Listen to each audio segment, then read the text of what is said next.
Okay, we'd like to call the Town of Niskayuna Planning Board Zoning Commission July 8th meeting to order. Ms. Bergami, could you please call the roll? Mr. Laflamme? Here. Ms. Strain? Here. Mr. Khan? Here. Ms. Belofsky? Here. Ms. Gomes? Here. Ms. Gold? Present.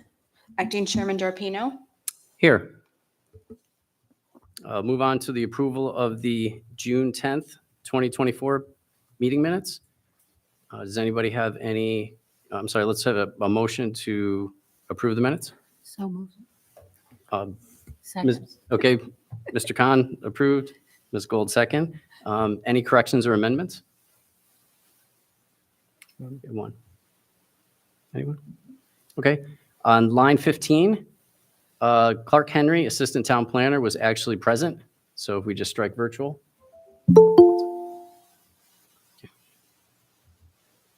And any other corrections, comments? Okay. All in favor of the small amendment, signify by saying aye. Aye. Any opposed? Okay. And all in favor of the amended minutes, signify by saying aye. Any opposed? Okay. We have no public hearings, and we'll move on to privilege of the floor. Privilege of the floor is now open. And please just state your name and address. Ray Gillen, I'm the chairman of Metroplex and the Commissioner of Planning and Economic Development for Schenectady County. I just wanted to thank outgoing Chairman Walsh for all his efforts over the years. I'd call up in a panic, SI is moving, we have somebody interested in the campus, and he'd say, calm down, Ray, get Laura in the room, Clark, and all of you. And he's just provided such outstanding leadership for the community, and it's a pleasure to show Niskayuna to prospects when we have projects. It's so professional, the approach here. All of you, the town planner, Clark, the supervisor, and led by this great gentleman who did such a fantastic job. So I just wanted to publicly thank him tonight for all of his efforts to keep Niskayuna a smart growth and beautiful community. He did a fantastic job. Thank you. Thank you, Mr. Gillen. I wasn't going to say anything. Kevin Walsh, 2843 Whitmire Drive, but just a couple quick things. Thank you for your service to the town. It's a lot of work. You got quite the agenda tonight, and it's quite the effort. So I know how it goes for all those years. So keep with it, and I appreciate your service to the town. And I want to thank the planning office, Trish, Linda, Ken, and Tom, and of course Mr. Henry, especially Mr. Henry and Laura, for not only their hard work but their friendship over the years. And thank you, Laura, for a beautiful resolution. Kind of like chokes me up a little bit, but thank you for your work on that. And I appreciate everything. Good luck. Thank you.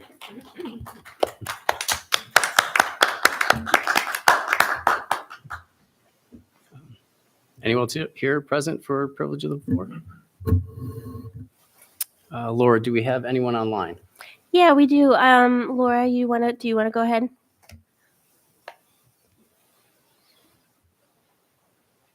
Hi. Yeah. Yeah, we can hear you. Go ahead. Okay, great. Thanks. Hi. So my name's Laura Scordino. I've spoke before. I live at 1240 Milton Keynes, next door to the short-term rental at 1230 Milton Keynes. So once again, I want to thank you guys for taking on the project of trying to figure out short-term rental regulations. I think it's a necessary step for the town. I appreciate you guys doing it. So I just wanted to start out by just saying that we're still having problems with the property on Milton Keynes and the kind of transient population that's brought into the neighborhood. A few weekends ago, we were out of town, but our across the street neighbors were awoken at around 11:30 to the rental guests setting off fireworks. So the neighbors and their 7-year-old niece who was sleeping over heard like loud bangs and screaming, and they honestly weren't sure what was going on. They thought it was gunshots, so they called the police. So it's just like kind of a disturbing thing to happen in a quiet neighborhood. Last weekend, there was a large group there, 10 to 15 cars. They were loud in the pool all afternoon. And then I was coming home from work around 11, and there was people just sitting out in the street drinking and smoking. And it's just kind of like not what you usually drive home to. And I almost hit somebody. I didn't think that there would be people like sitting in the street drinking. So it's just kind of, this is like the unexpected, kind of unsafe, unneighborly things that are happening in our neighborhood because of these short-term rentals. And this is really what we want to see addressed with these regulations, and that's why we're so appreciative that it's being taken on. I think my main concern is that if the regulations aren't restrictive enough, that they're not going to actually prevent these occurrences if places are still able to be rented out. So I think that my ask is that, you know, when you guys are making the regulations, to try to make them an appropriate amount of strictness, so that it makes a difference and these things aren't able to keep happening. I think that whatever regulations you guys make now are really going to shape what happens in the future in Niskayuna. You know, there was just an article in the Times-Union yesterday about how these short-term rentals have like completely skyrocketed in the Hudson Valley. And I think it's not unreasonable to think that that could happen in Niskayuna if it's allowed. So that kind of brings me to the main point of speaking tonight, which is just to touch on some of the stuff from last meeting. You know, at some point in the meeting, Mr. Khan had said that he really feels that allowing short-term rentals in Niskayuna is just kind of not good for the town and not really in line with the comprehensive plan and not kind of what the community is looking for. And a number of other board members agreed with that. So, you know, but the understanding is that with the legal forces that we're not able to just kind of totally restrict it in residential areas. But I guess is what I'm saying is I think that when these regulations are made, the kind of general sense of the planning board, and it seems like if you talk to anybody in Niskayuna, like nobody really wants these short-term rentals and the problems that they bring. And so I think that it'd be great if the regulations were as strict as possible, because really at the core of it, nobody wants them, period. And so the goal should be to make them as strict as possible, to limit it as much as possible. And I think that one of the main things that can be done is limiting the number of people who can stay there. And so if you're trying to decide 1 bedroom or 2 bedroom or numbers of people, I've seen regulations where there's numbers of people, and I've seen 6. I can't remember what town it was, but it was in that PowerPoint that I sent. And I've also seen that in New York City, it's 2. Where they require the person to stay there, which is what you guys have been discussing, and it's just 2 people. And so, you know, if the goal is to make it, like if really what we want is no short-term rentals, less than 30 days, then I think there's no reason to make it so that you can allow a lot of people. Just make it 2. Another thing that you could consider is the number of days in a row that you can rent it. So if you say that you have to rent it for 7 days, maybe that would eliminate some of the people just coming for the weekend with the whole purpose of just partying and being there to stay up and gather. And then the third thing is in the code somewhere, it says, you know, the different things that they need to advertise when they're going to advertise the short-term rental. And I think that if the part of the rule is that the hosts need to stay, I think that should be advertised as such. And that will eliminate a lot of people who are coming with the plan to have a party or, you know, be disruptive. Will eliminate those people because they're not going to want to stay at a place where the person is required to stay. And I think that that'll make the enforcement of it easier too, versus, you know, having neighbors having to call and be like, oh, they're not there. And how do you enforce that? That seems really challenging. So those are the main points that I wanted to make. And again, I appreciate you guys taking this on. Thanks. Okay, thank you. Anyone else, Laura? Craig, I saw you turn your video on. Did you want to say something under privilege of the floor? No, actually, I was just making sure that I could get it functional. Oh, okay. And then I have a phone number, which I can't identify. Is there anyone on the phone that wishes to speak under privilege of the floor? If you are on the phone, you may have to press *6 to unmute yourself so that we can hear you.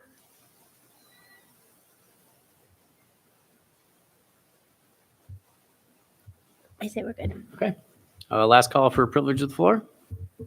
All right, we're going to close privilege of the floor. We're going to move to unfinished business, which we have none, which will bring us to new business. We're going to take the agenda, go out of order slightly here to go to resolution 2024-26, which is number 6 on your agenda, which is the resolution for recognition of Planning Board Chairman Kevin Walsh. And David's letting me read this one because everyone knows how special Chairman Walsh has been to me. He was here when I moved from Alaska with my little 1-year-old daughter, and he's taken really good care of the planning department and me as a human. So I would like to read this. Whereas Kevin Walsh was appointed to the Zoning Board of Appeals by the Niskuna Town Board on January 1st, 1998, and whereas Kevin Walsh was appointed to the Planning and Zoning Commission by the Niskuna Town Board on January 5th, 1999, where he served continuously for over 25 years. And whereas Kevin Walsh was appointed chairman of the Planning and Zoning Commission by the Niskuna Town Board on January 2nd, 2007, a position which he was appointed to continuously for the next 17 years. Whereas Kevin Walsh was appointed chairperson of the 2003 Comprehensive Plan Committee and was instrumental in editing the 2013 Comprehensive Plan, investing his time in a document that provides an overarching vision for the future of this community and guides planning and decision-making towards that vision over the long term, which, by the way, I still have the Word document with his edits on the side. Whereas Kevin Walsh had a wide reputation for always being willing to lend a helping hand, always being willing to meet with an applicant, and always being willing to go the extra mile to find a solution that would work for everyone. Whereas Kevin Walsh's leadership at the planning board was steadfastly professional, respectful, and trustworthy, and the planning board grew into a strong and competent board with Chairman Walsh at its helm. Oops. Whereas Kevin Walsh participated in and led many transformative developments in the town of Niskuna, including, among countless projects, Windsor Edison Woods Subdivision, Hummingbird Manor, St. James Square, ShopRite Plaza, Seneca Manor, Catherine's Woods, the Cerrone Paulson Subdivision, which has had many names, Flower Hill, Ridge Manor, Fieldstone Planned Unit Development, Upper Union Street improvements, GE improvements, Niskuna Square, which is the Hannaford, the Hillside Ave Commerce Park Development, Campo Court, Park Ridge, Harmon Grove, the Holocaust Memorial, E1 improvements, Momentive improvements, the Kelts Farm Plan Unit Development, and I think most importantly, the Knott Street Town Center Overlay District improvements. Whereas Kevin Walsh dedicated himself professionally to designing, building, and maintaining systems, structures, and technologies that improve quality of life to all people, working first at General Electric Global Research for 10 years and the Naval Nuclear Laboratory, which we call CAPL, for 30 years, facilitating engineering and material research on power distribution transformer studies, electrostatic air cleaning, electrostatic powder coating and materials development, low pressure synthesis of diamond, which sounds very cool to me, and eventually overseeing an important testing laboratory at CAPL. And whereas Kevin Walsh used a strong professional work ethic, management experience, and technical knowledge to foster a positive and collaborative atmosphere at the planning board, Kevin Walsh maintained his positive, "we'll get through it" attitude even when the meeting went late into the night and the stormwater calculations didn't add up, even when the neighbors didn't get along and the traffic counts needed more analysis. And despite the toll it took, he would still dedicate himself each and every week to the work and put the time in to each and every meeting because of his deep love and commitment to the town and to its people. Kevin Walsh, through his kind-heartedness and leadership, built a strong foundation that allowed the town planner and planning department staff to flourish, and his decades of hard work and commitment will never be forgotten. And whereas, in his capacity as a zoning board member, planning board member, and planning board chair, Kevin Walsh treated property owners and applicants alike with kindness and respect, and unfailingly demonstrated the kind of excellence and service to the public that the town of Niskuna strives for. And whereas Kevin Walsh served the people of the town of Niskuna with honor and distinction, and his knowledge and understanding of planning, zoning, engineering, and local law will be greatly missed. Okay. Therefore, let it be resolved that the Planning Board and Zoning Commission of the Town of Niskuna offers its personal and official thanks and appreciation to Chairman Kevin Walsh, and it does so publicly to commend him for his excellent service. May I please get a motion? So moved. Moved by Mr. Khan, a second. Second. Second by Ms. Strang. Well, again, I would like to personally thank you for the guidance that you've given me on the several years that I've been here. Enjoyed working with you on a number of projects. I've always thought that you were extremely fair and balanced and was a great way to navigate through many, many, many meetings. Some of them a little long, others sometimes short, but always maintained a great, steady, positive attitude. Thank you. I just would like to add too that good leaders carry the weight, and you were always able to carry the weight. New people coming on the board, learning the protocol, the process. I certainly being one of them. I've just always felt like you've had our back to understand what the process could be and what it means to you. You let it be what it means to you. So I always appreciated that.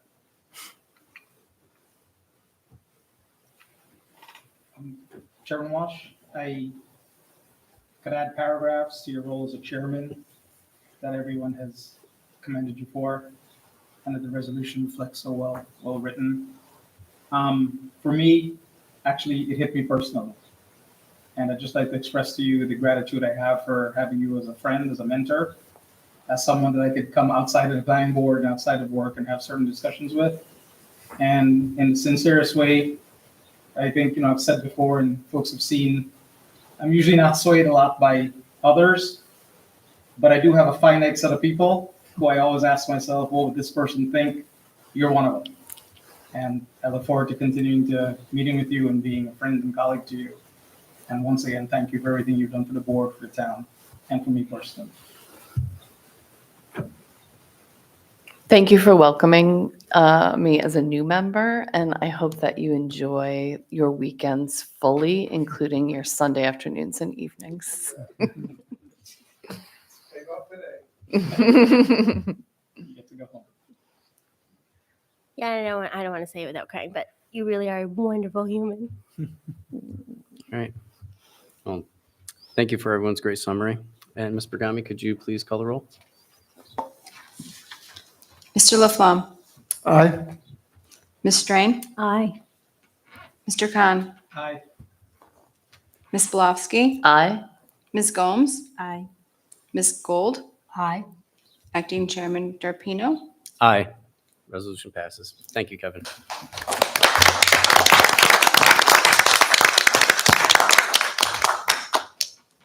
Thanks for your time. Okay, moving on to our next resolution. 2024-22 resolution for site plan approval for the exterior changes for the TD Bank at 2301 Knott Street East. Yeah, cue that up.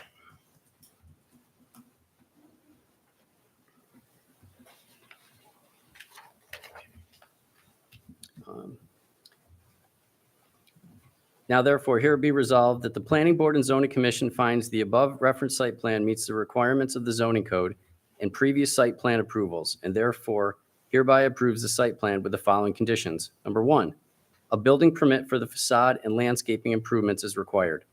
Number two, the trash container shall be screened to improve the aesthetics of the site. Such screening shall be reviewed and approved by the planning department prior to the building permit.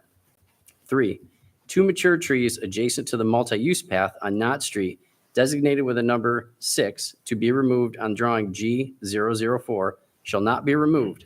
These trees shall remain because they are healthy and provide shade and benefit to walkers in the area and shall be protected during construction for the new facades and signage.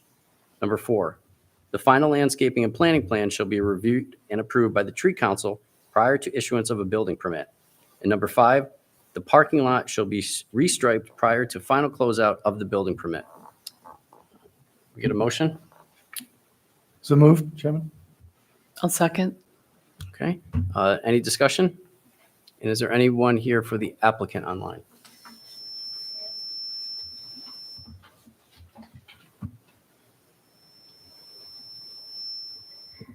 I think it may be the phone number. If you're having a hard time unmuting, try *6. Can you hear me? Yep, now we can hear you. Sorry. This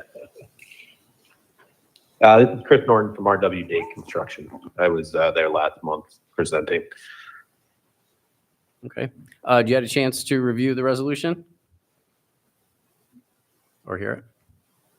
I heard it, yes. Okay. Yep, everything seems to be in line. Okay. No new developments since the last time we saw the plan. I think it looks pretty straightforward.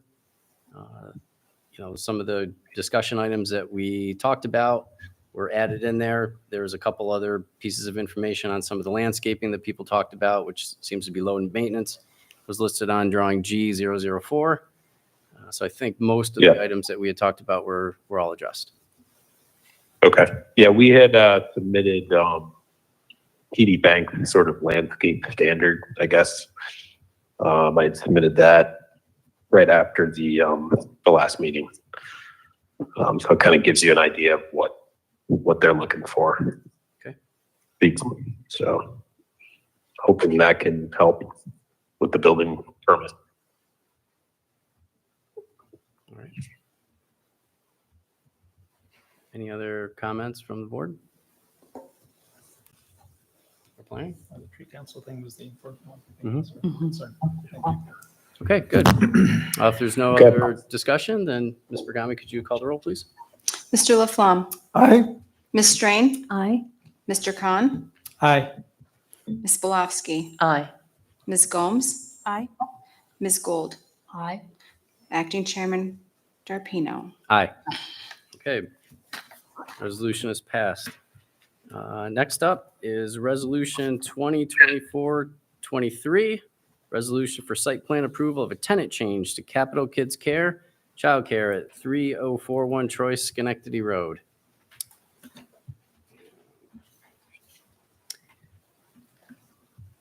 So now therefore, here it be resolved that the Planning Board and Zoning Commission finds the above referenced site plan meets the requirements of the zoning code and previous site plan and zoning board appeals approvals, and therefore hereby approves the site plan and tenant change with the following conditions. 1, any and all proposed signage for the property shall be reviewed and approved by the planning board at a future date.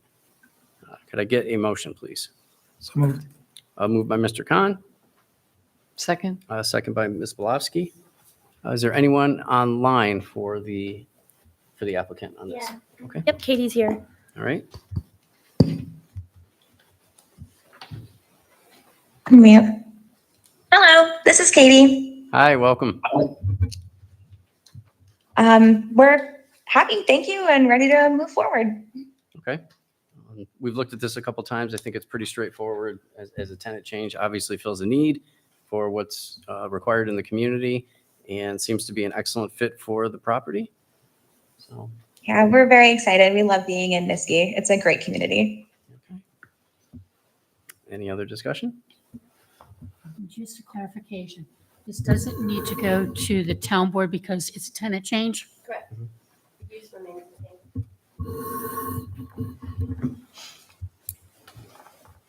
Okay, great.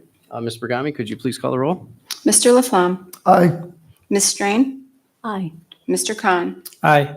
Ms. Belowski? Aye. Ms. Gomes? Aye. Ms. Gold? Aye. Acting Chairman Darpino? Aye, and resolution passes. Okay, the next one up is Resolution 2024-24.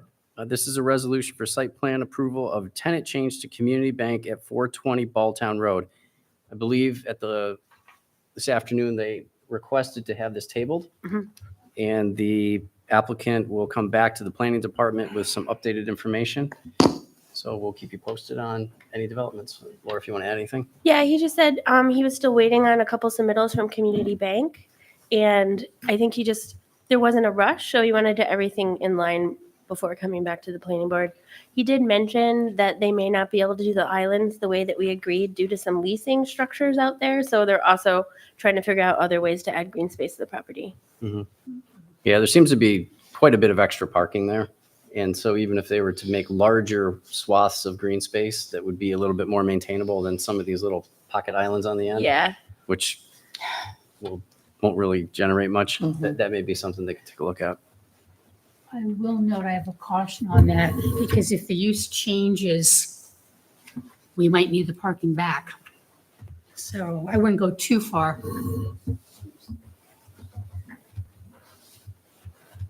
Okay.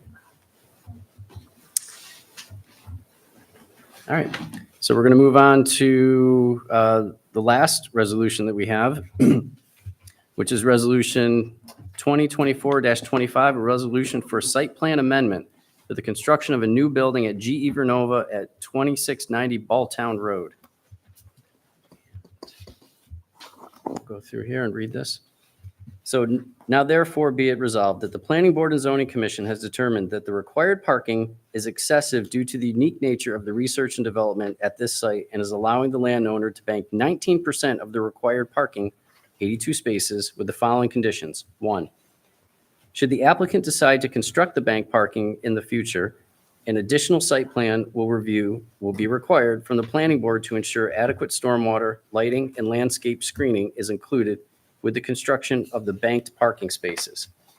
2, prior to the pre-construction meeting, an amended sketch of where the proposed bank parking could be added and shall be provided to and approved by the planning office.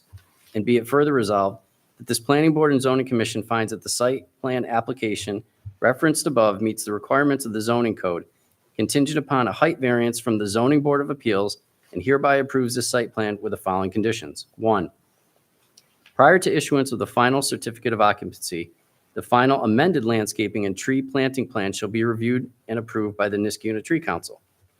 Prior to the pre-construction meeting, the final amended stormwater calculations and changes to engineering shall be reviewed and approved by the town designated engineer at the applicant's expense. 3, a variance allowing a 54-foot high building, 19-foot high variance, is required from the Zoning Board of Appeals based on the amended application involving a proposed location change of the building. 4, prior to site disturbance, the applicant shall participate in a pre-construction meeting with the town of Niskayuna and shall address any concerns raised by the town designated engineer or the town. 5, prior to the pre-construction meeting, any engineering and drainage concerns will be addressed to the satisfaction of the town superintendent of water, sewer, and engineering. B, any questions or concerns raised by the town designated engineer will be addressed by the applicant in a formal letter to the town. C, any minor changes to the final site plans will be addressed to the satisfaction of the town planning department. 6, prior to site disturbance, the plan shall be modified to reflect agreed upon decisions of the pre-construction meeting, if any, and distributed as required to the town. Final site plans labeled for construction shall be submitted to and approved by the town. 7, in accordance with Chapter 180 of the Soil Erosion and Sediment Control Ordinance of the Town of Niskayuna, the applicant shall put in place soil erosion and sediment control measures sufficient to stabilize disturbed areas. These measures shall be satisfactory to the superintendent of water, sewer, and engineering, and shall remain in place until such time as natural vegetation has been successfully established. Chairman Walsh, if I may, before the motion's moved. Okay. Just for the record, although as of April 2nd, 2024, my employer is distinctly different from GE Vernova, I will continue to recuse myself from this topic as it's a continuation of one that was done when it was not. And I had to recuse myself. And I think actively participating at this point would actually make my previous recusal, quite ambiguous. So I will recuse myself from this topic. Thank you. And as project lead, I'll move forward with approval. I'll second. Second by Ms. Gold. Okay. And Mr. Dumas, if you want to have some discussion and review any of the items here. Yeah, my name's Charles Dumas. I'm an attorney. I represent the applicant, GE Vernova. In support of the application, I have with me this evening Peter Lilholt from CT Mail. He is the division manager for civil engineering. I also have Ray Gillen from Metroplex. He introduced himself earlier. He's here in support of the application. And remotely, I have Matthew Savoy, who is the leader for project facilities for GE Vernova in Niskayuna. I thought it might be useful just to take a step back. I think there's a couple new board members since the last time I was here. So I thought maybe a recap might be useful for common understanding. General Electric Company went through a reorganization. In spring of '23, it spun off its healthcare division. And in anticipation of a division of the company between aviation and energy, between GE Aerospace and GE Vernova, I was here in the fall, and you granted subdivision approval for the 533 acres that comprises the GRC. It was divided into two lots, a 195-acre lot and a 338-acre lot. The 338-acre lot was retained by GE Aerospace. The 195-acre lot was deeded to GE Vernova in December of 23, I'm sorry. And in the first quarter of 24, GE Vernova pursued and obtained from this board a site plan approval for a 27,700 square foot direct air capture facility, project facility. Direct air capture, if you recall, is a carbon sequestration process by which legacy carbon is removed from the atmosphere and sequestered. And the purpose of that DAC, direct air capture facility, was to ramp up, if you will, a process that was developed right here in Niskayuna from 1x to 10x. And it was initially proposed for connection to the existing research and learning center. Laura, I think That's your slide. slide one, Yeah. maybe, yeah. Just to bring the board up to speed here, this afternoon, we spoke and decided that some extra images, in addition to the package that's here that support the plans that you see, would be helpful to see some of the vantage points of where the building has been moved to. Yeah, so this is what the board saw back in the spring. And this was the DAC facility. And it was to be connected to the existing Research and Learning Center building here. At the time, importantly, the board issued a neg deck. And also in recognition of the fact that there would have been excessive parking, issued a waiver for up to 94 parking spaces of banked parking. And Laura, if you want to put up slide 2. So this was the site plan with the banked parking that was shown.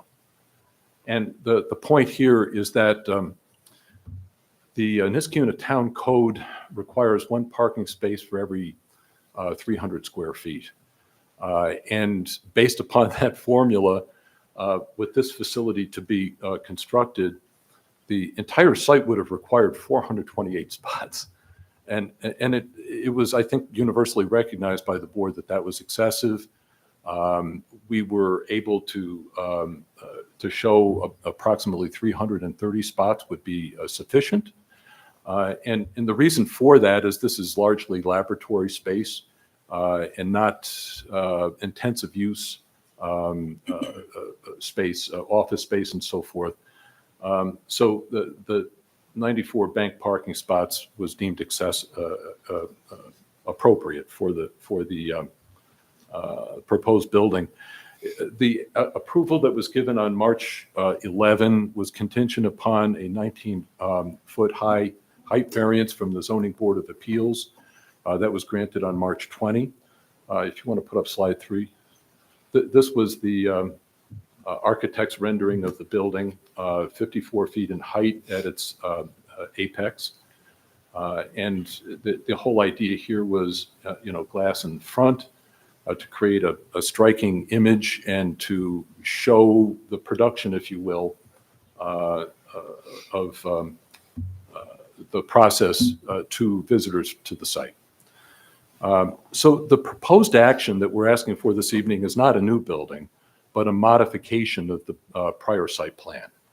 What we're proposing to do is to take this same facility and to move it 1,000 feet north in a few, slide 4. Okay, so this was the location where you approved the building initially. This is where we'd like to place it. And the purpose of that is really, it's occasioned by what I would call the dynamic nature of GE Vernova trying to situate itself into this new campus facility, right? When it was conceived here, that was nice and everything, but there was no coordination really with other properties at the site. And so the purpose here, I think, is to conjoin the DAC facility with the existing, I think it's 22,500 square feet of office space, which has been underused. If you would like to put up the next slide, Laura. Maybe slide, the architect's rendering, slide 5. You missing one? Here. Yeah, so this is the architect's rendering of what we're proposing to do. This would be the DAC building, same size building, a little more glass here on the side, but same size building that was approved in the prior location. This is a center reception area that's proposed to create sort of a central receiving area for visitors. And, you know, what's really important too is for security purposes, to clear visitors coming to the facility. The technology that will be employed in the building is proprietary, and it's important to maintain appropriate clearances and to create a reception area. And of course, this will dress up that existing building. Laura, I think if you take a look at slide 7. So, yeah, so this is the current office building, and it's referred to by the Vernova folks as Building 610. And the proposed DAC building would go here with the central receiving area, and then connected to this building, which would give access and functionality to things like office space, meeting centers, library, storage, things of that nature that wouldn't necessarily be available in the laboratory space of the new building. Importantly, too, there's a lot of interest in this technology and a lot of interest in this particular facility. It is expected that we will have visitors coming to see the building, coming to see the campus, and I think it's important to create something more attractive than having the DAC building conjoined to the existing learning center and just leaving this like so. So that's the purpose behind what it is we're proposing this evening. I'm gratified that the resolution is very complete in that it contemplates the need, of course, for strict compliance with the technological requirements that the town has in terms of stormwater and review by Matt Yetto's office, as well as Doug Cole, the PDE on the project. We will be back on the 17th. Hopefully this evening, you'll approve the resolution. We'll be back on the 17th to talk to the Zoning Board of Appeals about an amendment of their prior variance. And I would appreciate a recommendation by this board to the ZBA. Do you have any questions? When was this meeting For what? to discuss the modification? We spoke this afternoon. I believe our rules have been that everything should be in by Friday. This is just a presentation of his own making. I don't think there's anything in here that isn't really in the packet. It parallels with the site plan that's there, so Well- it's a rendering that I thought would be helpful to look at tonight. Yeah, there's nothing, Ms. Gold, It's a that I've relocation of the proposal. there's nothing that I've spoken with this evening that hasn't been before this board or submitted to planning and planning office. Yeah, everything on those slides, with the exception of 2 photographs, is in the planning Correct. board packet. The previous plan package is in here, Mhm. and it's highlighted in yellow, and the new package is in here too. So discussion about what this would look like from a site perspective, we thought it would be helpful to see these couple of photographs. And I was just trying to give you the most comprehensive look at it for the benefit of, I think, Sarah, were you on the board at the time? I don't know. In March, I was, but March. previous to that. Yeah. So I wanted, and Ms. Gomes, I think you were maybe an alternate at that point? Yes. Yeah, so I thought it useful to just sort of have a recap, and I hope I didn't confuse anybody by that. No, I appreciate it.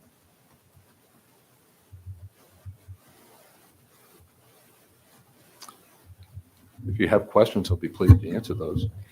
Yeah, and so typically a site plan amendment, it would shift the building, 10, 15 feet maybe. This is such a big site. It's essentially flipping it from the south end of the one side of the building to the north end.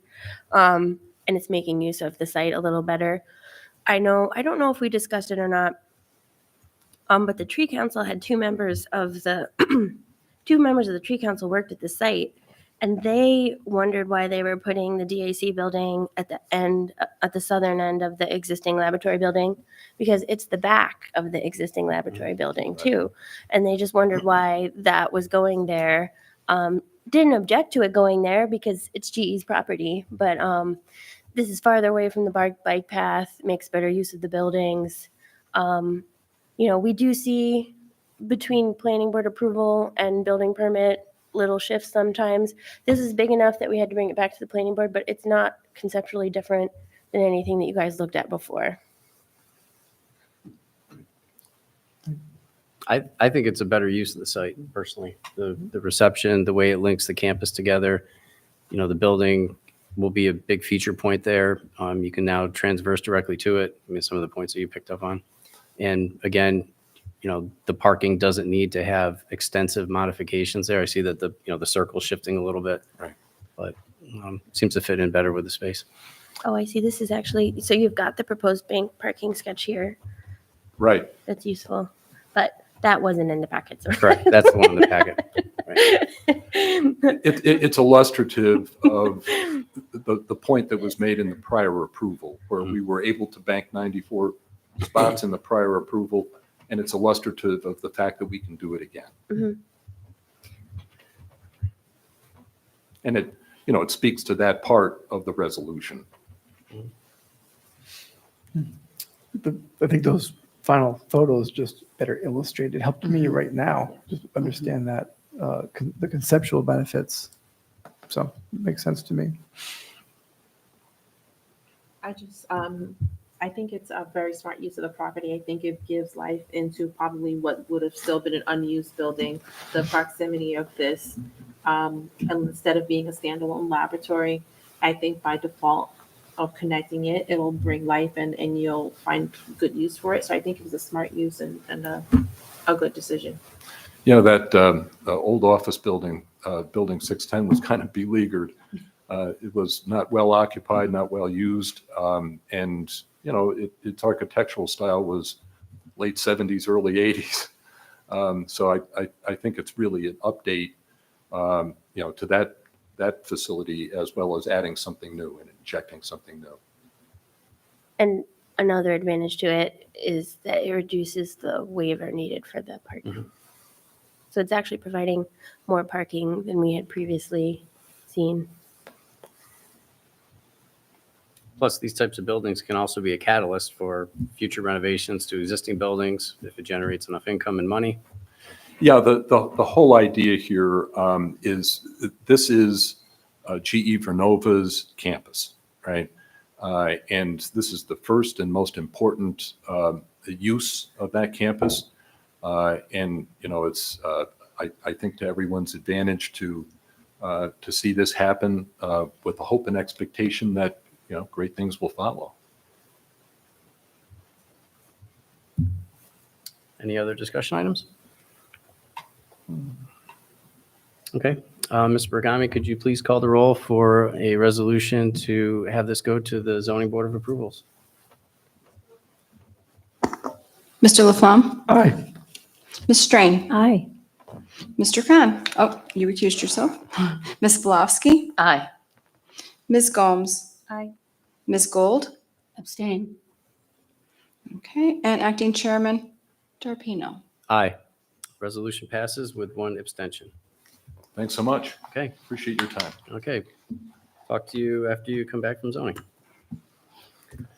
And Charles, just to your point, I think that we'll just include the original recommendation to the zoning board on the height. There isn't any material difference, so that's just part of the normal zoning board packet. Right. Yeah. Mhm.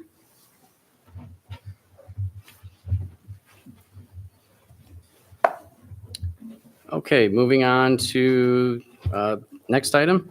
This is a recommendation to the Zoning Board of Appeals for 1769 Union Street, an application for site plan review for new signage and requiring a variance.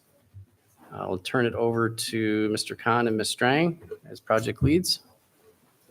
So in full disclosure, and Ms. Strang and I did not get a chance to confer on this, but we're here all together as a board. So personally, I do like that it's a much reduced size of sign, and it's located better on the building and not as, as quite obvious as it was in the original proposal. So I could see that we could have a discussion around getting to a recommendation about suitability here to the ZBA. However, I do think that we should discuss the second item on which it was designed, which is the nature of the sign, the materials and the internal lighting. So for that, I had a question actually. So I don't know if you had something you wanted to say. Yeah, I continue to struggle with a sign, even with its placement in a different area.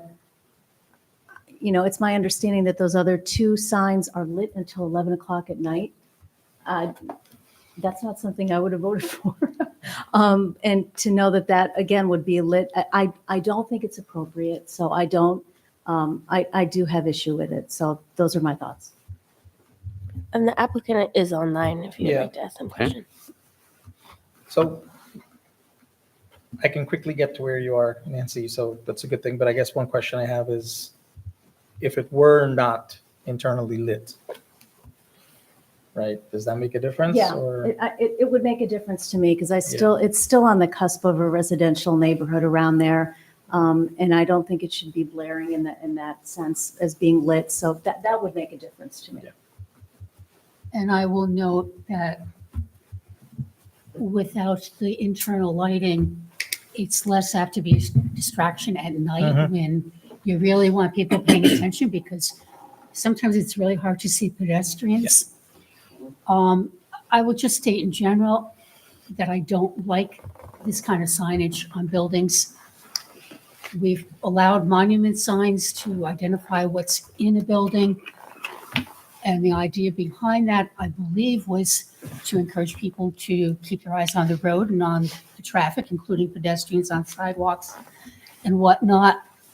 So I would like to have this part of the zoning amendment looked at, zoning ordinance looked at, with the goal of perhaps removing such signage in the future. But there are similar signs on. I agree with the internal lighting that I don't want it, but it's much reduced. It's on the first level where you can see while you're driving without taking your eyes totally off what's going on in front of you. So I'm willing to bend on this, but all in all, I really would like to see such signage banished from the town. And as tenants change, just see it go away. But I can't penalize somebody for something that doesn't exist, you know? So what I recall hearing was that the lit signs on the side of the building were done so given the nature of the care being provided. Is that correct? That because it was an emergency situation, the board chose to allow that so that it was visible? At least for the emergent sign, I recall that was. Yeah, part of well, the and discussion. also partly this was Mr. Scrubby-Tennis saying the initial building did not have doors to the front of Union Street. Mhm. They only had side doors, and the planning board required the front door for the emergency emergent care. When that happened, there was some difficulty, I think, because it originally was in one way and out the other, which meant that when you came in, you had to drive around 3 sides of the building to get to the urgent care. So there was specific reasons to allow on the left side down there, both the blade sign and the word entrance, just to make sure that people are going in the right way. The rest of what the board and the zoning board worked on, a package of waivers, was really branding the building Albany Med.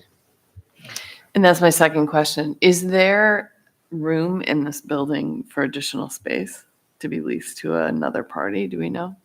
I mean, vacancy and it's. Is there the vacancy current for an vacancy? additional Yeah, medical Someone group? moved out here. The right? sign guy is online, but I believe they're taking over for a previous tenant. Yeah. There's no image of what the monument sign would look like in this, correct? Because Is I the didn't, monument sign in here? It was in your last packet. oh, Nope, it's here. That's the existing monument sign. So existing, and what they would be allowed to do is pop out probably Cardiology Associates of Schenectady and pop in, what's this one's name? um, Capital. Cardiology. I believe, correct me if I'm wrong, applicant, but I believe that's the space that's being taken over. Yeah, I think I recall that's what it was. Yeah. And just remind me, acting chairman or former, because this is just occurring to me now. The Balltown Road sign that we addressed, because I think this is a flip-flop of practices, right? We allowed? we did not. We did not, and we did not allow internal illumination.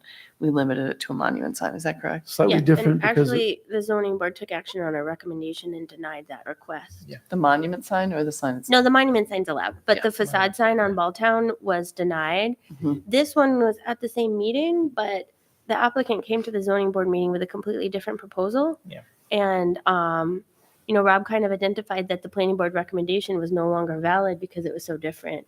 Right. So we sent it back to the planning board, and they'll be at the next zoning board meeting again. I mean, for what it's worth, right? I know I spoke initially on this and, my original position is that a third sign here is not suitable, right? And especially since we took that comparable action with Balltown Road, right? I would tend to want to go there. My original comments really just reflected, I did see the applicant put an effort in here to get it to be better. Definitely the lighting is off the table for suitability. But as a whole board here, I could see how we can have the entire existence of the sign, right, be off the table as for suitability. It's a vast improvement over the original proposal. Yeah, It is, but I think the pylon sign is completely, it's not, this is not a destination. It's not urgent care the way, it is right now in lit. I understand that lighting. That makes perfect sense. But to have this lit, and again, it wouldn't upset me at all if we eliminated it from the facade. I think the pylon sign is probably where it belongs. Those are my thoughts. I agree with your thoughts for what it's worth. It's a tenant within the building that's clearly marked as an Albany Med building. And even though I agree with Ms. Gold's comments, it is an improvement. It's not far up, which the other one was very high up and it took your eye off the road more. This is as residential and just I think it's one too many signs, in comparison to what others may ask. So maybe we can go to answering the questions. So he has a comment. Yeah, I was just gonna ask, with the height with it being lowered so much, what benefit does it add to have that side? Would something like on a window be just as helpful? It from the road, like to me, the other signs are higher. It gives more of a visual. This is just it doesn't serve a benefit to me. To me, if you had, if there's sliding doors, I've seen Albany Med have that big A on the door. To me, that would serve the same purpose at that height. Yeah, and so they can actually put signage on the inside of the glass, and it's not regulated by our code. Yeah. But once they put something on the outside of the building. Yeah. Mhm. I mean, from what I can see here, I agree also the illumination I don't think is really necessary for this. But the location is probably the best location on the building for it. It is balanced by the other side. There is some raised letters where the facade stone ends at the first story. So I could see that, the benefit of that, having it there. The entrance is around the corner, but it does demarcate that end of the building. So I think as far as, the wayfinding, the only other thing I would add about the monument sign is because their color scheme is red and white, to not slip in a red and white placard and to keep it with the other blue background with the white lettering on top. Agreed. Maybe we add that in there too, that they just don't slip it out so it kind of stands out like some of the other signage. This one's at least consistent. Yeah. Aesthetically, it looks nice to have it all be one color. Okay. So to recap, we have a facade sign that's getting some mixed reviews. Are we opposed entirely to having the signage on the building? Is there- Well, let's go back. It needs a variance because of the size and the materials, correct? Correct. Right. Yeah. So you can And the- actually. and the existence of it, right? It's one more. Yeah, so essentially, every single bit. Yes, it's Yeah. one more facade sign. It's more square footage than was previously given by a variance, and the materials are not allowed. Yeah. Um, So I think I'm going to be parked with saying it's not suitable with the comprehensive plan. Okay. All right. I agree. Sorry. do we want to add that? Do we want to add something to the zoning board that this location is better, but still not suitable? Or do you want to just basically do the exact same recommendation to them? We have the applicant online or representative? So I just looked because he was online when we started, Correct. but he's gone. Okay. I think we should note it's an improvement in the location and size. But we still have concerns about materials Suitability and of the use, lighting. and materials Right, and and- lighting. and That's we- not really, yeah. Yeah, but we should clarify that it's also different in the sense that it's now referring to something that's inside the building as opposed to who owns the building and an emergency service being provided. Right? So, yeah. Others at some point may want to come and ask for their sign.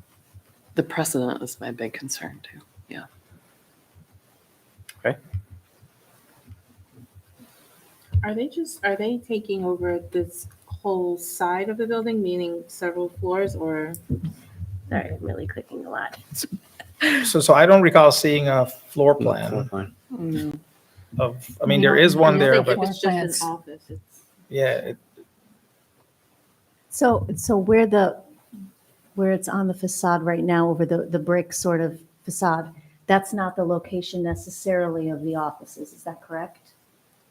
I don't think we know. I don't think we know the answer to that. Because that to me, and looking at that, says, oh, that's where that location is. Yeah. How do I get to that particular part? Where's the entrance there? So that, I don't know if that's a naive way of thinking, but I just, and looking at it, from looking at those, I would say, okay, the urgent care is on this side, the other is on this side. Oh, over here is where the cardiology offices are. And that may not, that may not be in fact the case. Right, but if I'm their marketing person, I want all those cars that drive by to see my sign, right? So I wonder if that's the primary driver versus the actual location. But can I ask this question? If that was the space that they were going to physically be in, and it was an additional wayfinding for health-related purposes, would your opinion change? No, I'm a strong believer in that I don't like the facade sign. I mean, if I'm only one vote on this board, but I think that's what the pylon sign is there for. And with every due respect to the applicant, I think that knowing that it's an Albany Med sort of branded building, maybe that's something that perhaps they should have considered once they moved in, and knowing that they might, need a variance of some sort. So Anyway, no, I was just kind of curious in looking at it because my first thought would be, oh, that's where the location is. I need to get to that section of the building. It's not even doing that. No. I think I absolutely agree because had that sign been in the middle of where they originally wanted, it's just like these things are in the building. Whereas when you have it sectioned off, that's why I was asking, are they taking over that side? And I think it's misleading. Yeah. I'm not sure, people want to just be walking around searching for things because I'm almost certain that that first floor is like a lab. Yet Trish was just mentioning to me that Clark and Linda were looking up this because the sign came to us, but we didn't actually see the tenant change.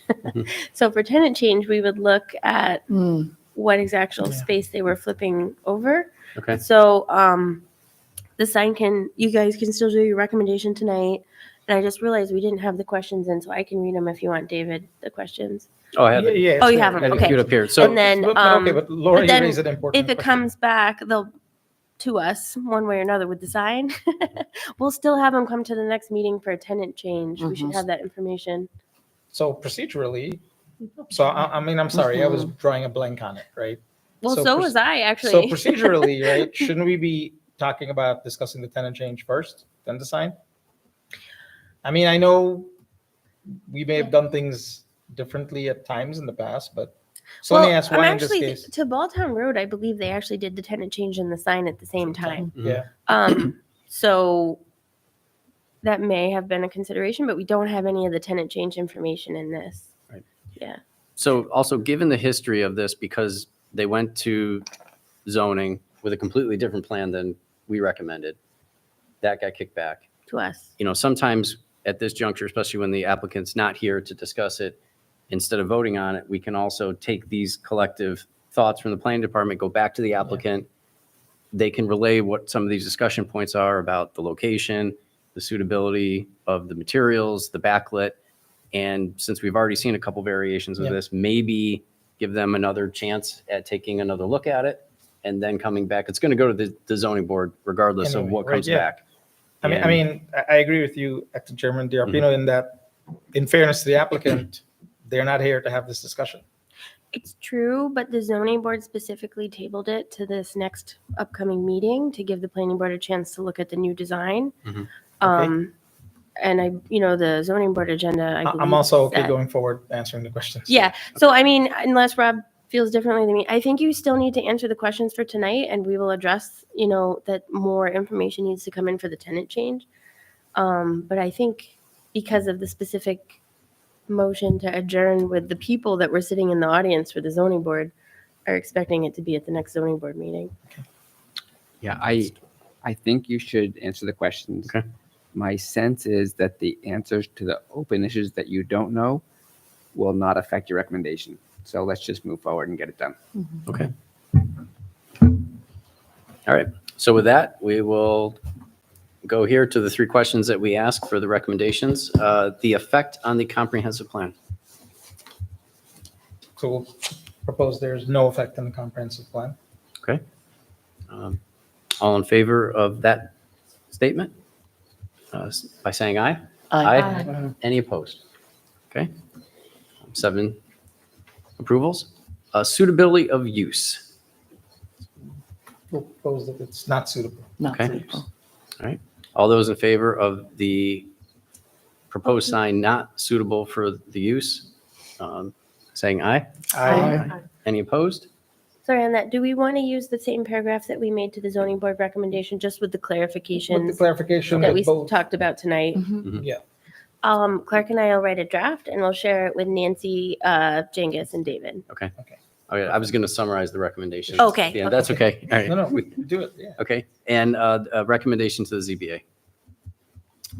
Is that they do not grant the variance. Okay. All right.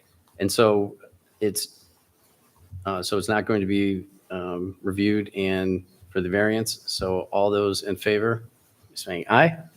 Aye. Any opposed? Okay, all motions are carried 7.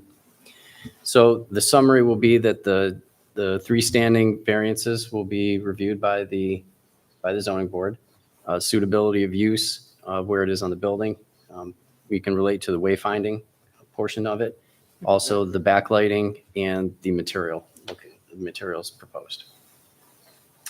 I think another thing we should just keep in mind of is that monument sign and keeping that as consistent as possible too. I don't think that's a zoning board issue, but when we do see this again, we'll keep that in our notes here. Yeah.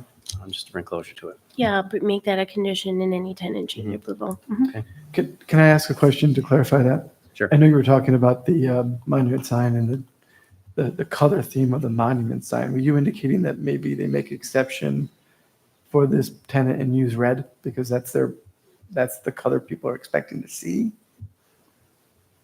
That may be something that we see in an application, and I don't know if that would necessarily be really suitable for the way that that sign is designed. Other signage or monument signs throughout town, like at, Same color. now Market 32 Plaza has, different ones in there. And- Fonts, Yeah, different variation. fonts, different backgrounds, and that makes sense for some of this one has a streamlined continuity to it, which I think should be maintained. Yeah, this one is more similar to like the McPartland building that's all green on the corner of Balltown and Providence.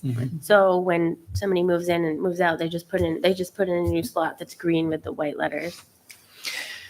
Is it within our jurisdiction? I really liked, Laura, what you said about the idea that they could, and maybe you brought up, Sue, that they could put identification on glass and that would Inside, not outside. inside. Mhm. Inside. Yeah, yeah.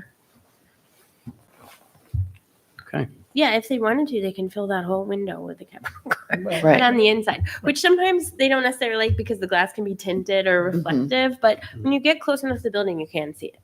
So, yeah. Okay. All right. Thank you. All right. Moving on to discussion items.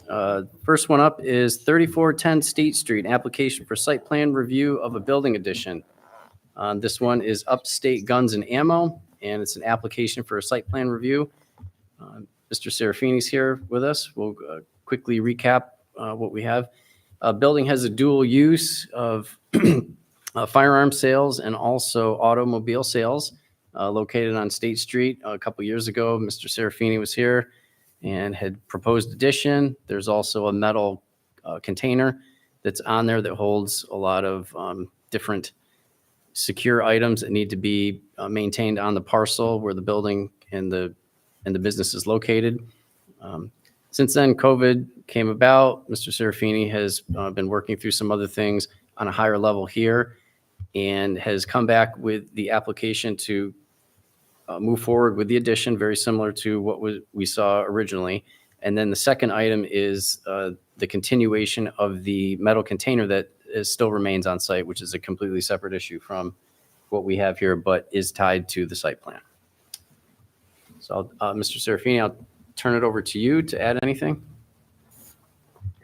No, I think you pretty much summed it up. But just to again say it, I agree with you that the metal container is separate from the site plan approval. Honestly, I think I made a mistake the first time through where zoning gave us the option on how to do it, and we took it as a conditional to get done in a certain period of time instead of letting them leave that as a standardized blanket. Your variance just goes with the property. While absolutely unequivocally 100%, I cannot state that clear enough, the box needs to be dealt with.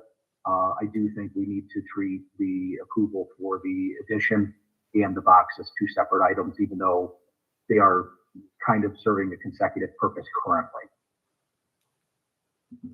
So a couple questions I had on the site plan, if you could bring that up, Laura. Yep. So the proposed building, that's going to house additional space, and also the documents and the other items that are in that container will be permanently put in there. Is that correct? Correct. That container will disappear entirely when the addition is there. Okay. The second concern that I had is the one plan that has the parking on it and the site improvements, that one there. Okay. Either one, that one's good. So relocation of that on site right now shows it, kind of tucked between some parking, which there's no way cars are going to be able to park in those spaces if that's the location of the metal container.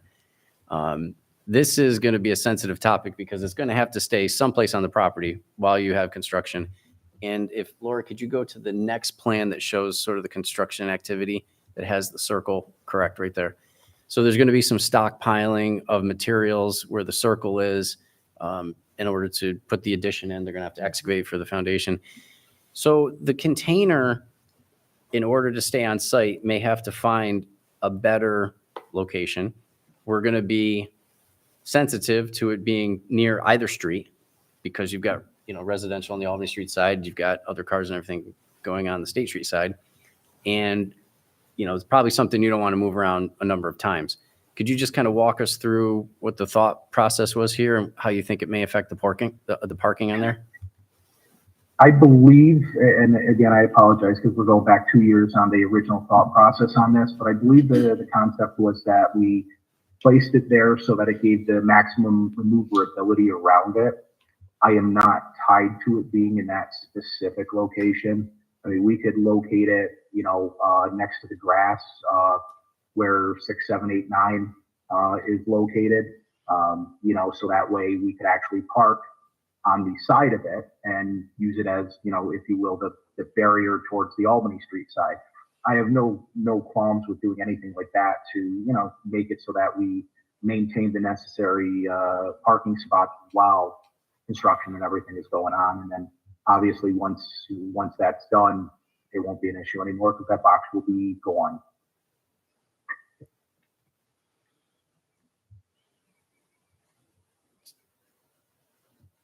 So I think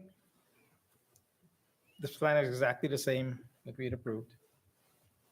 That plan expired, right? And Correct. I forgot, what is it? Was it 3 years? 2 years until it's 2 Two. years until construction can start. So, Mr. Zarvini, Craig, I think I'm speaking on behalf of the entire board here.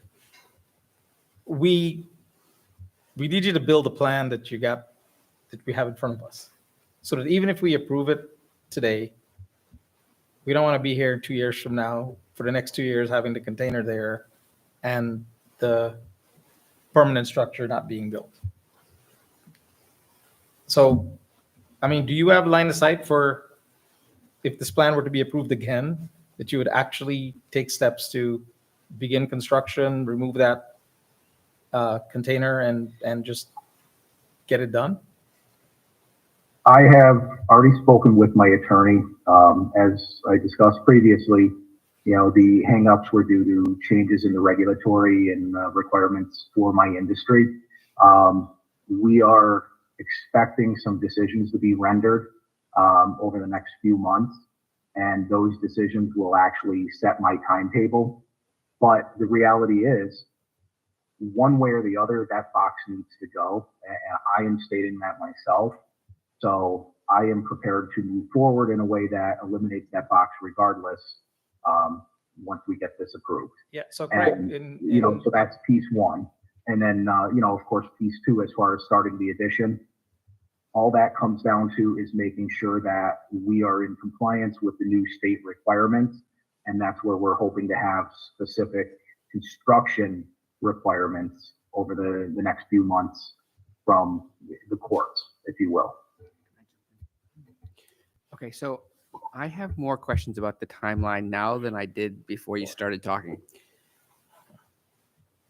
Okay, so I understand that there's this statewide litigation that you're one of many plaintiffs in that's on a timeline that none of us can predict.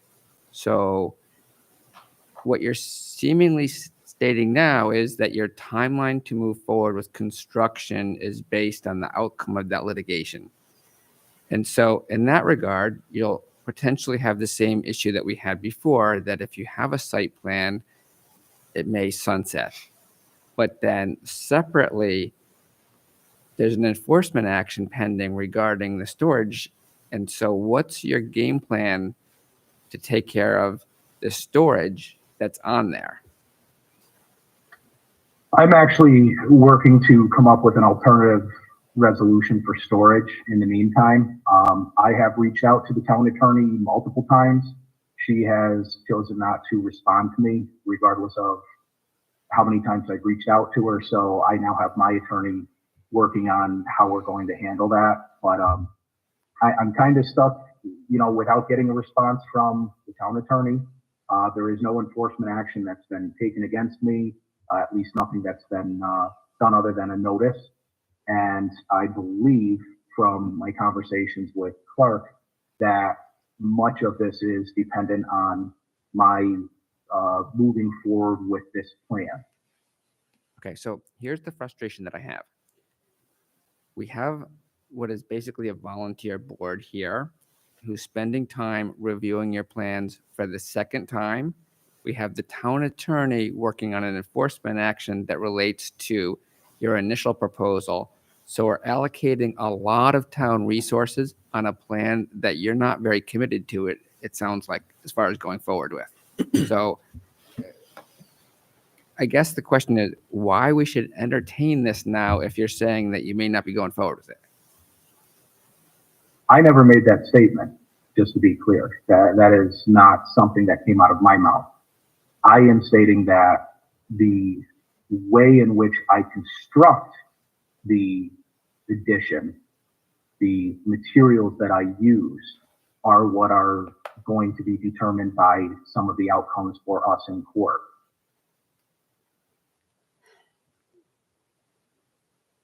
Okay, so essentially you're saying you can't go forward without those determinations. For us to go forward without determinations is a challenge.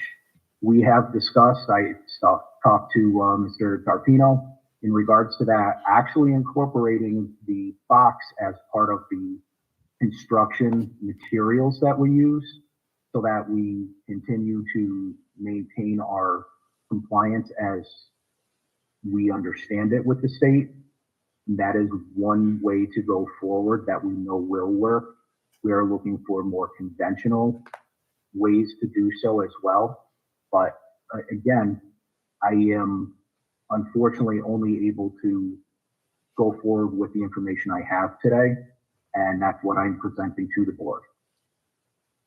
So the box, so everybody understands, the metal container could be put inside the addition and only accessible from the inside of the building. That was something that we had talked about. But also, there's got to be precedent and some sort of code review that a design professional could look at to find out what currently you need to have or what could be built in order to make what we'll call a secured vault system.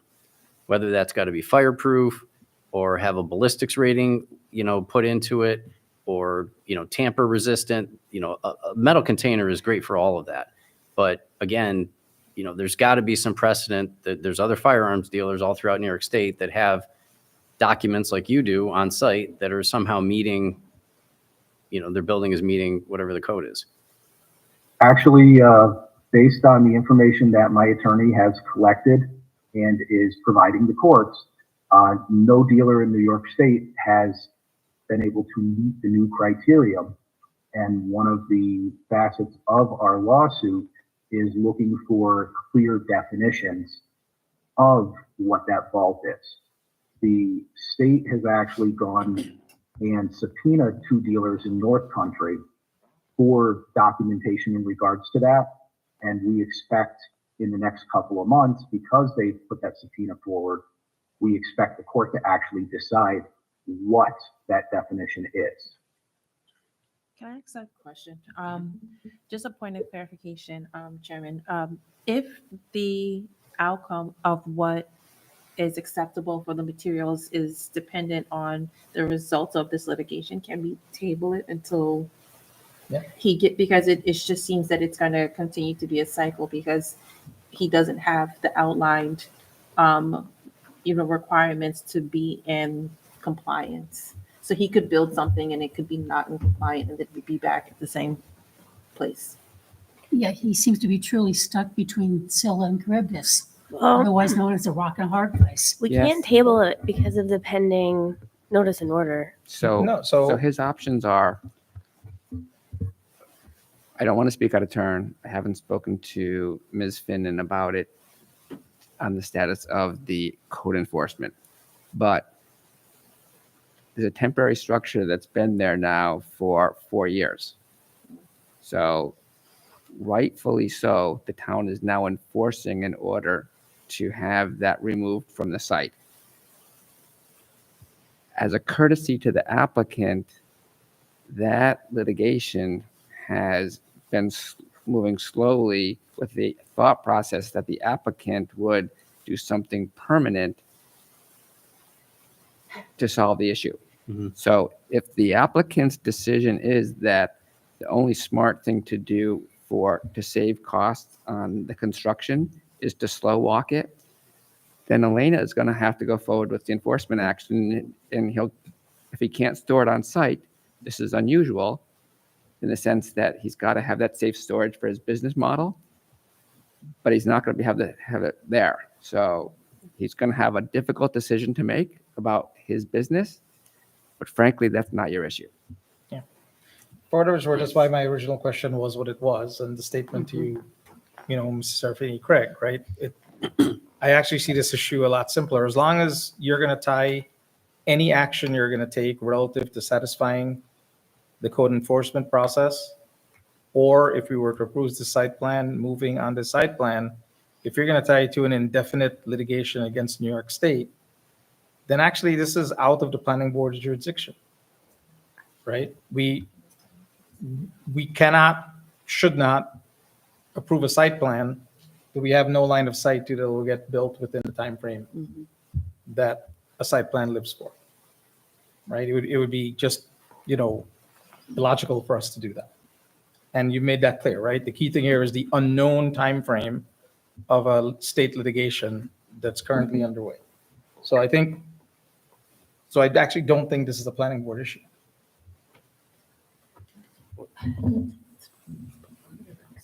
I mean, Mr. Serafini could choose to move forward with the way that we know that it's going to work with the addition, in which David Jarbino sounded like you had a discussion with him that he can fit the Connex inside the addition.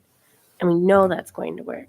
And Yeah, you that could was- start building it that way. Right, that was one of the options. If the current metal container meets the state protocols, and he wanted to build an addition, and you could put that in there, that can act as a vault, we'll call it. Right.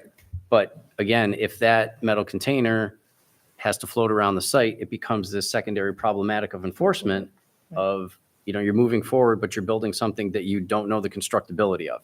That's the balance he hasn't found. Right, and again, as I'm saying, as long as Mr. Serafini, the applicant, needs or sees that it serves his best interest to tie it to that state litigation, right? Then regardless of what the proposal is in front of us, it's contingent on something else that we have no control over about it ever getting acted upon. And So I think that is a fair question when you're looking at the exact same site plan. Yep. We asked the same question as the Holocaust Memorial, what's Yep. the buildability timeline? But as it stands today, Mr. Serafini couldn't pull a building permit to address the situation. The only option he has as it stands today is to remove the container. So the benefit, I think, to the planning board re-looking at it is a few meetings ago, he asked if he could put siding on the container. He asked if he could put a shed overside the container, and the planning board did not feel like that was a viable option. The only thing it seems like the planning board wants to see happen there is a permanent addition, which I happen to agree with. I think it's better. And we worked very hard on a site plan, which I think makes the whole site better.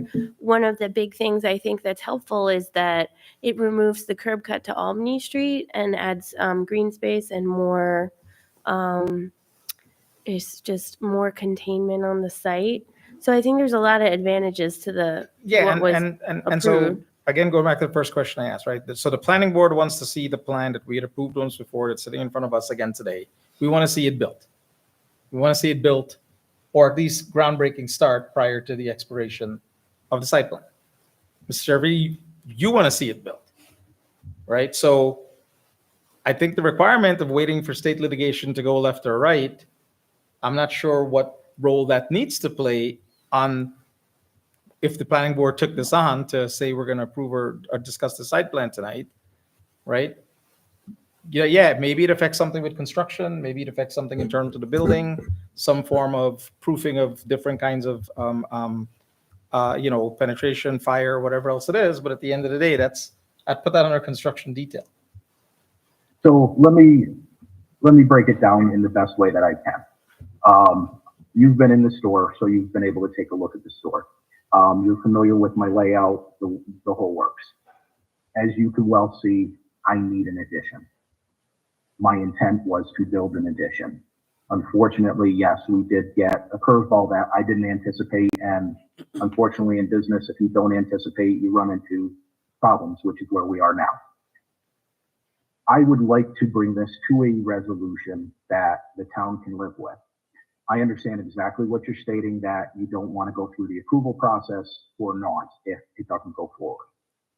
So the only other thing that I can ask the planning board is, what steps would it take to get a short term, and I mean short term with a defined date, approval to leave the box so that I can resolve what I need to, and I will handle the addition plans with the board separately?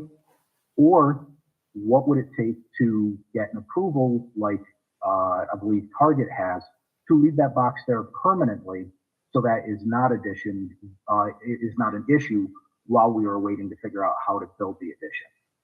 Those are all my options that I can come up with, and I'm asking you what you think I should move forward with and in what way.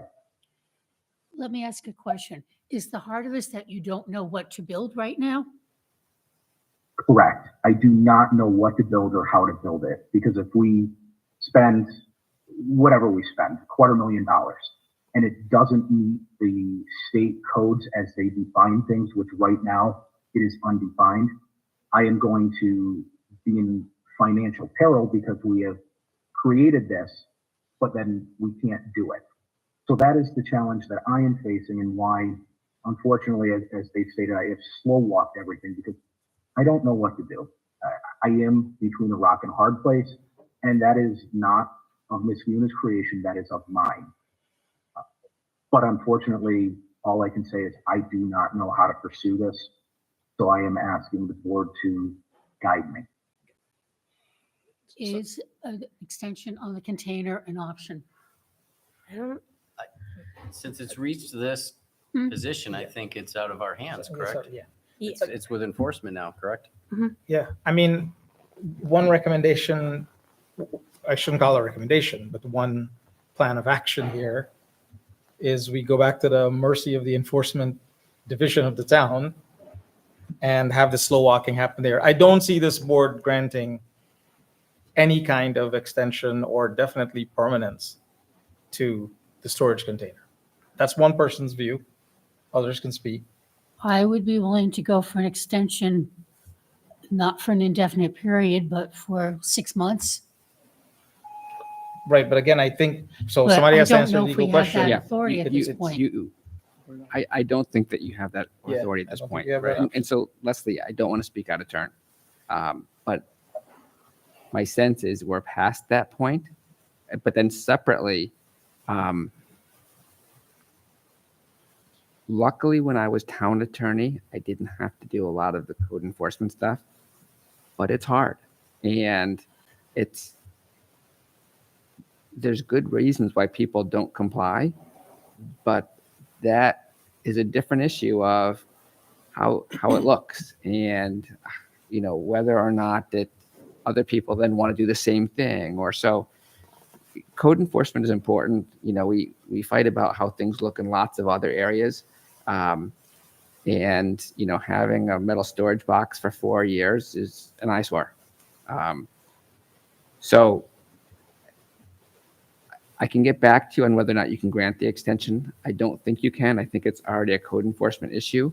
I think that the town attorney has some discretion as to how aggressively to enforce it. But frankly, what's difficult about that for the town attorney is the reluctance of the applicant to go forward with the plan. So we're asking for time, but we don't know how much time it will take.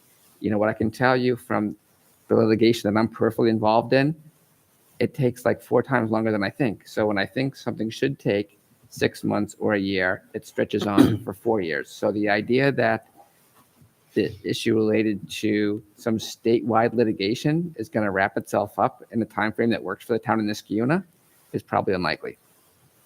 Now, having worked on the paralegal end of litigation for several years, the words state and litigation are not a short term. That's not a phrase So- that is short term. So first of all, I feel for the applicant, I really do. But on the other hand, I don't think that you have the discretion to just grant the extension for the container to stay there for 6 more months. But separately, there is a way forward here. It's just an expensive way forward, which is, yeah. So if the litigation is successful, the construction that can be built will be more lax than the state is originally proposing or is currently enacted. So there is a way forward. It's just an expensive way forward for the applicant. Yeah, and just so people understand, Craig has been a pretty respectful applicant. He shows up when we give him a notice and order, he calls. He's not like a very hard person to violate. He always explains to us what's going on. And Clark and I are very respectful of that. The notice and order and the litigation for the temporary pod, because it has been expired, I mean, it is moving forward. But the reason that he's back here is because without an option from the planning board to build, the only outcome that could come from that litigation is essentially closing his business down. So this is the option. When we were looking at them, like across the spread, this is the best option that we could see for construction. And that's why Clark and I and David, I think, were willing to bring this full addition back to the board. Mm-hmm. What I heard you say and what concerns me as well is when Mr. Serafini is tying the construction timeline to a court case is an issue. So to me, what I hear Mr. Serafini saying, give me some direction, I think Mr. Serafini, the direction that the board is giving you is that you have to build the addition now. It can't be tied to litigation. You have to say, I'm going to start building the addition now. That's. And in the safest way, obviously the reason why you're concerned is safety. So in the safest way available based on the guidance you've been given. And no, Well, and that's the challenge because the state has not provided guidance. We have passed an inspection with what's there, but that inspection, their reasons and their methods for it have changed. And 2 other dealers in the North Country in the last week have been served subpoenas in regards to the same inspections. That's why, again, it's very iffy, but I realize it's just a simple statement. I realize that I brought to you a pile of garbage and asked you to build me, just something out of it. And I realize that you can't do that. What I will state is this. In 30 days, I will either have the box completely gone or I will be going forward with an application that I am going forward with full tilt. And obviously I'll deal with enforcement as it is, but that is absolutely where I am right now. And one way or the other, I'm going to make that work. And, hopefully I will see you in 30 days with an application that you will feel comfortable reviewing for, approval. If not, that's all I can do. Okay, so I think that's fair. If you want to take some time to sort stuff out, that would put him at the first August meeting, correct? Okay, which is good timing.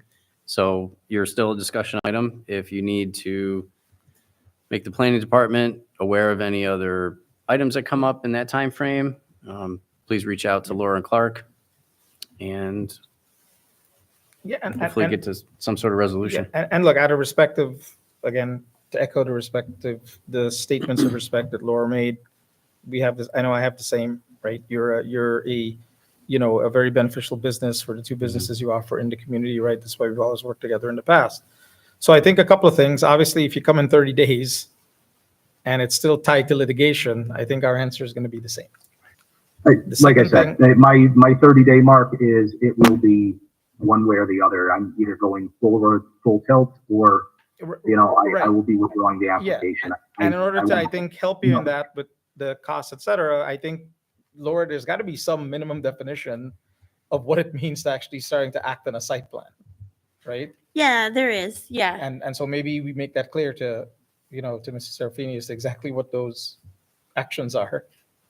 Yeah. I mean, we kind of loosely say a shovel in the ground, like you have to break ground. Whatever is our legal definition of that the site plan has been acted upon, right? Mhm. That's the only thing I could think of that could maybe, it seems like it's clearly this is a time constrained activity, right? Different clocks running with the state litigation, different clocks running with our code enforcement having to ultimately finalize their action, and obviously an expired site plan. But I mean, I mean, he's saying, and I think we're hearing it, like, we need to know that he can go forward full tilt, by the August meeting. It is going to be constructible, and we'd be ready to start and break ground after we go. It has to go back to the zoning board too, because the zoning board's approvals were tied to our approvals and they also expired. And it's unusual to have a zoning board variance expire too. So it's still a complicated process to get this back to where it was. So I think 30 days has got to be the max that we can have to figure this out, because if it then comes back and we move it for the process, it's still got a timeline. But So when's the first meeting in August? Clark normally knows those things much better than me. I believe it's August 12th. Okay. 12 and 26 So is what I have down. that's a good month. It's a long month. All right. So I think to recap here, you've got some time to regroup, grab some information, keep the planning department updated on what your findings are, and hopefully we can get to a constructive conversation at the next meeting. Thank you. And I will also reach out to the town attorney again and try and make sure that, everybody is aware of, one, at least my intent, and two, what the process I'm following is. Okay. All right. Thank you. Thank you. All right, moving on to the next item, 2773 Balltown Road, E1 application for a lot line adjustment. Mr. Pleshy, how are you? Good evening, everyone. Good, thank you. Good. Good evening, Luigi Pleshy with ABD Engineers and Surveyors. I'm here representing the applicant here, known as E1. We were part of the site design that's currently under construction right now. They're making good headway. And there's been discussion with the adjoining neighbor, Galisi, and the trust to do a land swap. So we're here proposing a land swap. E1 would be starting at 34.25 acres. And with the land swap, they would come down to 33.94 acres, but gain a triangular piece along the westerly side. That triangular piece along the westerly side is, I believe, 1.52 acres. And the portion at the rear on the northerly property line of E1 along Aqueduct Road, it amounts to 1.83 acres. And that would be given to the trust for Galisi. What it does is, you can see the irregularly shaped line along the northern boundary line between these two properties. And it gives them a little bit of advantage to both of them in straightening up and making the property lines more rectangular. It doesn't affect any of the side setbacks by adjusting these property lines for either parcel. And, that's the request that, the applicant has before you. So if there's any questions, I'd be happy to answer them. But I think it's pretty straightforward. Laura, could you remind us? So the addition, has it been built? Is it being built? It's being built Being as we built. speak. Yep. Could you recall us where exactly in the property that addition is? I Yeah, I so think it's on the north. it's here. Oh, no, it's actually here. So E1 got approval for multiple phases. Right. And then we withheld the approval for the second building, but we understood it conceptually. So they're building a stormwater pond that could handle a future Yeah. building. So where's the second building? But they, the second building was up here, but they have Right. done multiple phases of their addition. So one of the phases was adding a loading dock over here Mhm. and a small Remember that. entryway over here, which have both been built. What's currently under construction is like half of what could be addition over here. They could still build a whole nother half that like pops you out to the back here. So I'd say they're like 2/3 of the way through their addition. Okay, proposals. but my main question was about the last phase, which is that new building, which we know is going to have a certain elevation. So the new building, we conceptually understood where it was going to go, Yeah. but it did not get full site plan Right. approval. If they were going to do a new building. But it's going toward where that line is. Yeah, that was over here in Yeah. the forest. This does have the advantage, the corner of the building right now is extremely tight to the existing lot line. Yeah. Probably actually doesn't meet setbacks, maybe grandfathered in. Yeah. This will definitely help with that tight corner there because it Mhm. pushes the lot line all the way out to here. I will note, once I got the plan magnified to a point where I could actually It's read it, See it. it made sense. Yeah. A little use of color might have facilitated that understanding. But I get the point of it. It really does make the lot a little more regular, and it just makes sense in terms of where the buildings are and all. And where we've got construction, where we expect construction. It does make this spot here a little tighter down between these two lot lines. That gets a little tighter. Where are you, Laura? It's an Can't odd see. site to begin with. Yeah, it is and not always tight to has begin been. with, right here. This gets a little tighter. It's really hard to see up there. I'm sorry, Laura. Can I even see Yeah. your cursor? Yeah, you it's can- just underneath the north arrow is Can where you she's map? pointing right now with Okay. the mouse. It is hard Okay, to okay. see. Yeah, There. Okay. this spot here gets a little tighter. And who's the owner? Is that all? That's all Galisi Trust. That's all good. Yep. Do we know what Galisi's the trust's long-term plan is there, or? I mean, occasionally, someone comes in and looks at lot 7. I think probably that was in Kevin's resolution, but we did approve lot 7 of the subdivision for initially David Abkar Transtech, I think, who then never built. But there is a lot that is fully available. And I do occasionally meet with people who are interested in it, but it hasn't come to full planning board review. Let me guess, none of them are chip fabs. Nope. Nope. So Hillside Commerce Park has an existing cul-de-sac with one vacant lot and a stormwater detention pond. If you were to add more lots, I think the road has to be extended. Yeah. But currently, as it is, you could still add a business or maybe even one more business on the existing cul-de-sac. That doesn't affect this area. The only question I had looking at this, I think it makes the zoning better in multiple respects. Clark showed that in the agenda statement, is there's an existing railroad bed that goes through the Gillespie property, which in some subdivisions shows as a, like almost like a floating easement. I think it would be useful if we could determine whether or not there is an easement over that railroad bed. Because it does have the ability in the future to be a multi-use path connection from Aqueduct Park to the senior center. But okay, but let's be clear, and I do agree with Ms. Gold. I would have appreciated a color trace on what the new. So there's two sections, right? So in this picture we're looking at on that left, so you're basically now moving that lot line to run along your asphalt. That's where it is currently. Is that So is that so? I understood it one way, and then Right. So it's currently there, and you're moving it out to complete that triangle. That's correct. Okay, and for that you're taking away from Galisi Trust property. Correct. Yep. Right, And that's then the only adjustment. yeah. No, and then No, down and then here. there's And then, adjustment and then here. this is where the swap comes into play. Right, where You're giving up this to get that. yeah. So you're moving to the straight line, not the So- trapezoidal. So the straight line. Yeah, just point to a guy. So this was original. Original. And it's moving. No, sorry. No, it's, yeah, that's, yeah, right? So that's where your Gussie is getting back property. It's very, Almost an equal swap. Gillespie's getting a touch more. it's steep though. The Gillespie property is very steep. The property that Gillespie gains is steep. It's steep in both cases. It is isn't steep in both cases. Yeah. But I mean, thanks for explaining. Yeah. If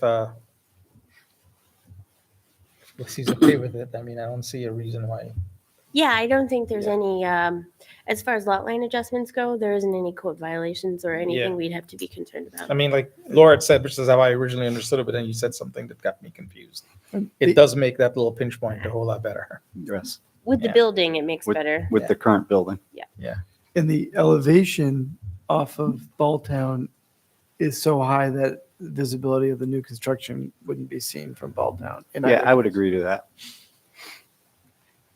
And actually, this piece doesn't affect their addition plans that were approved by the planning board. I think it just probably helps get around the back corner of that building.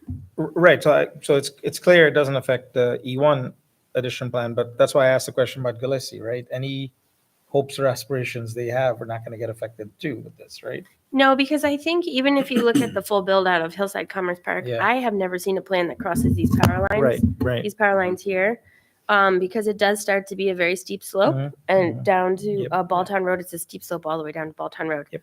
That's the only thing I'd like to check to see is if there is, in some of the former Hillside Park subdivisions, there is a mention easement to the town of Niskayuna over the railroad bed. Mm-hmm. I would like that to be confirmed and added if that's there. And just make sure that the lot line doesn't mess with that easement, because I do think that in the Complete Streets Comprehensive Plan, they do want to make a multi-use path connection from Aqueduct Park to the senior center.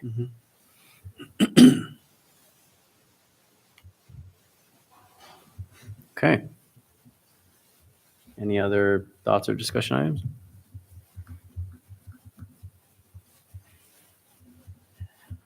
No, I'm just reminiscing. I used to romp around that area. Okay. Good. So I think on the follow-up application, if we could delineate a couple items on there and check into Laura's inquiry about the railroad easement, we'll see if that comes into play. And no, it looks like it's got some good merit to it. Thank you. All right.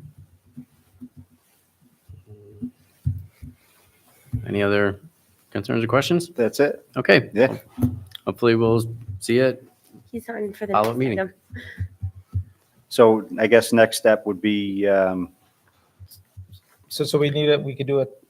is there any We could recommendation? get a or- potential resolution if I think if you come up with the easement, I think that's probably not something that really affects where the lot lines are.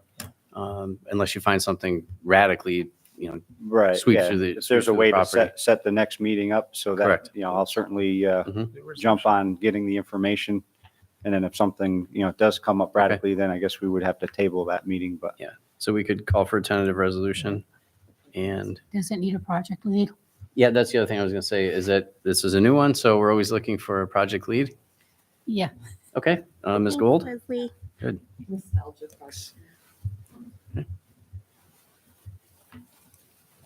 All right.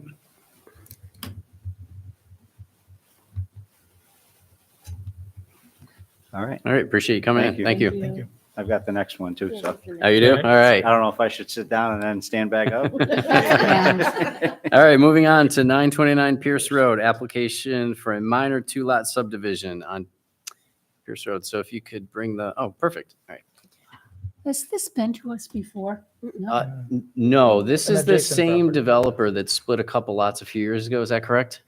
Yes, On Pierce I Road? believe so. Okay, right. Yep. And that construction's finished on those two residential Okay. properties. Maybe that's why this one seemed familiar. Yeah, Right. it was the one that had all the big pine trees in the front, with the house that had the well Mhm. that got an additional home added. Right. And was there a shed on that one? Yeah, it had a garage Okay. that needed a variance way in the back. Yeah. Yeah. Okay. Um, So it's the right area, just not the same lot. This is quite a bit north of that and on a different side of the road. So this property is looking to subdivide here, And as you can see from the plan, flipped around, the road frontage has an issue with not meeting the 100-foot length clearance that's required. And the one lot has more than 100. Correct. Yeah, so there is an existing home that the applicant is looking to keep. So what we did was we want to propose the property line meeting the setback with that existing home. And what that does is it, in keeping the lot lines perpendicular to Pierce Road, we started with 190 feet along Pierce Road, but setting that new property line leaves 55 feet and change on the proposed lot number 2. You can see lot number 2 is a very large lot, meeting the minimum lot size, and positioning the house further back, giving enough buffer for, not only the existing residents there on Pierce Road, but also the residents around. We thought that, meeting the town of Niskayuna's front building line setback of 100 feet, we would have at least 100 feet when starting the front setback behind the rear property line. So if you follow the rear property line, there's a 35-foot front setback there. If you drew a line across the face of the building, we would have more than 100 feet at the building line. I believe that's how the definition is read for building frontage. Yeah, I mean, so this will become a classic Pierce Road keyhole. Keyhole lot, yeah. Right? Yeah, and we did look at some other lots on Pierce Road, and there are a few lots. We didn't think this would be out of character, but Luigi, I have a question for you. Is in terms of if you're standing at that new proposed house site, is there any buffering? I mean, I know that there are some, keyhole lots on Pierce Road, but what comes to mind is some lots in Colony that are behind houses, and there's no buffering. So when these people walk out in their front porch, they're looking at the backyard of somebody else. It's kind of imposing and a little obnoxious. Is there any kind of buffering between one lot line? And I don't know that it makes a difference, but if it's, it's going to be a family homestead or what have you related to an adjacent home, but nevertheless, if it gets sold for whatever reason, somebody's going to have a very strange looking front yard. Yeah, so there are some mature trees. I know it's hard to see on this image here. But if you look behind the existing garage on lot number 1, the tree line does come out about 60 some odd feet, where we've created that division line in the back. So there is something there. I don't think the applicant would be opposed to installing some, spruce trees to sort of buffer. I think that's a good idea. But when looking further west and south, like that, the southerly and westerly boundary line, that's heavily treed. So I think we're okay on the westerly side. And then when you look along the north property line where you've got the existing residents there, again, I think there's some mature trees between the lines there. They may be more deciduous. So, again, maybe we can discuss some spruce trees along that northerly property line too, and certain view sheds to help buffer the neighbors. And also, where's the closest fire hydrant? It just seems like a long stretch. Forgive me, I don't know what the code regulations are in terms of how close. Yeah, usually if you're greater than 500 feet is where that would trigger. Right. I don't know exactly where the hydrant is, but if you look at the distances back, we're probably 200 feet, maybe 250. Okay. Because, yeah, the whole one side of that property is 411 feet. So I think we're within that. Okay. Thank you. And then just another thing to point out too is there's that existing barn along the northerly property line, which is pretty much on the line. That would come down, right? Yeah. So, bringing that down, may be an eyesore now, but bringing it down and then putting some spruce trees along that could certainly help. Just to make it clear, so the lot that you're seeking to subdivide to get the keyhole lot, to get to the proposed new house, that'll be one owner, and the other lot that's compliant is a different owner? With Correct. the existing house? Yeah, yep. Okay. It's the same owner, and then he plans to build the house.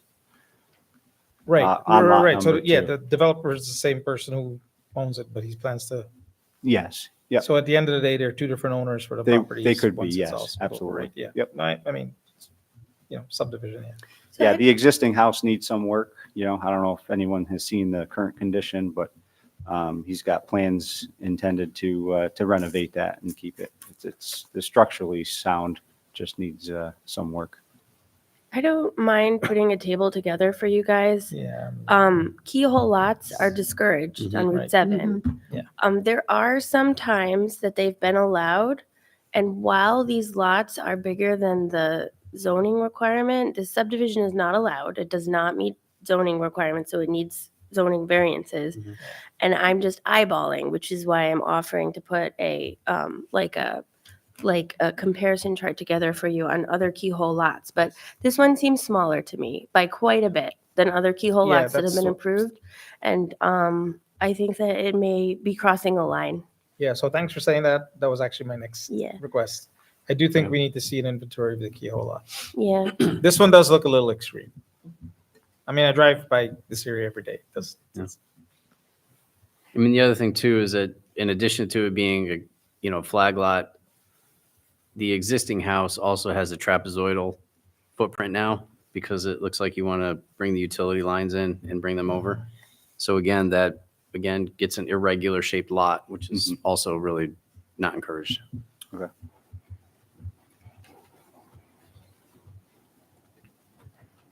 Yeah, this one's going to be a Okay. little challenging. It does need a denial from the zoning board, but also kind of a weigh-in on sketch plan. Mhm. So the next two steps are kind of work through the sketch plan, talk about the different configurations that you could possibly have for this lot, with the intent of, approving or disapproving the sketch plan and making a recommendation to the zoning board on the area variances. But I do think it would be useful. I think this one is quite a bit smaller than any of the other kilo lots that we see on Pierce Road. I had that feeling, but I didn't have the data, so. Yeah, my map doesn't go far enough down. Yeah. But you can kind of see the keyhole ones that we typically see are more the size of like that 900, 902, which stretches almost over to Leishakill. Yeah. Yeah. No, well, it does, I mean, I know it does feel a bit small to me, so. But let's take a look at the data. Okay. Also with this, we're looking for a project lead, so if anyone's interested in this. Also, this might be a good candidate for a site walk. Take a look at the property, see how close it is in proximity to other houses. Be helpful. I can take lead Okay. on that. This.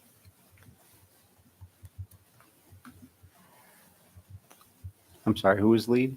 I missed it. Mr. LaFawn. Ms. Gold is the lead on E1. Okay. All right. All right. I guess that's All it. right. Thank you. Appreciate it. Thank you. Yeah. All right. Okay, moving on to the last discussion item, zoning code updates, short-term rentals. So we will recap where we left off from the last meeting. So a couple updates were made to this one, but I'd like to turn it over to project leads here to. Right, and would you like to go first, please? Sure, absolutely.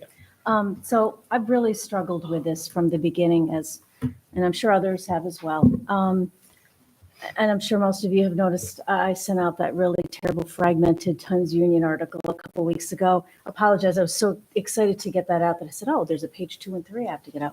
And I don't know if anyone saw yesterday's Times Union article as well, that Saratoga is specifically struggling with their short-term rentals. And as we know, they have a long history of renting out during the track season, and they're a destination location, of course.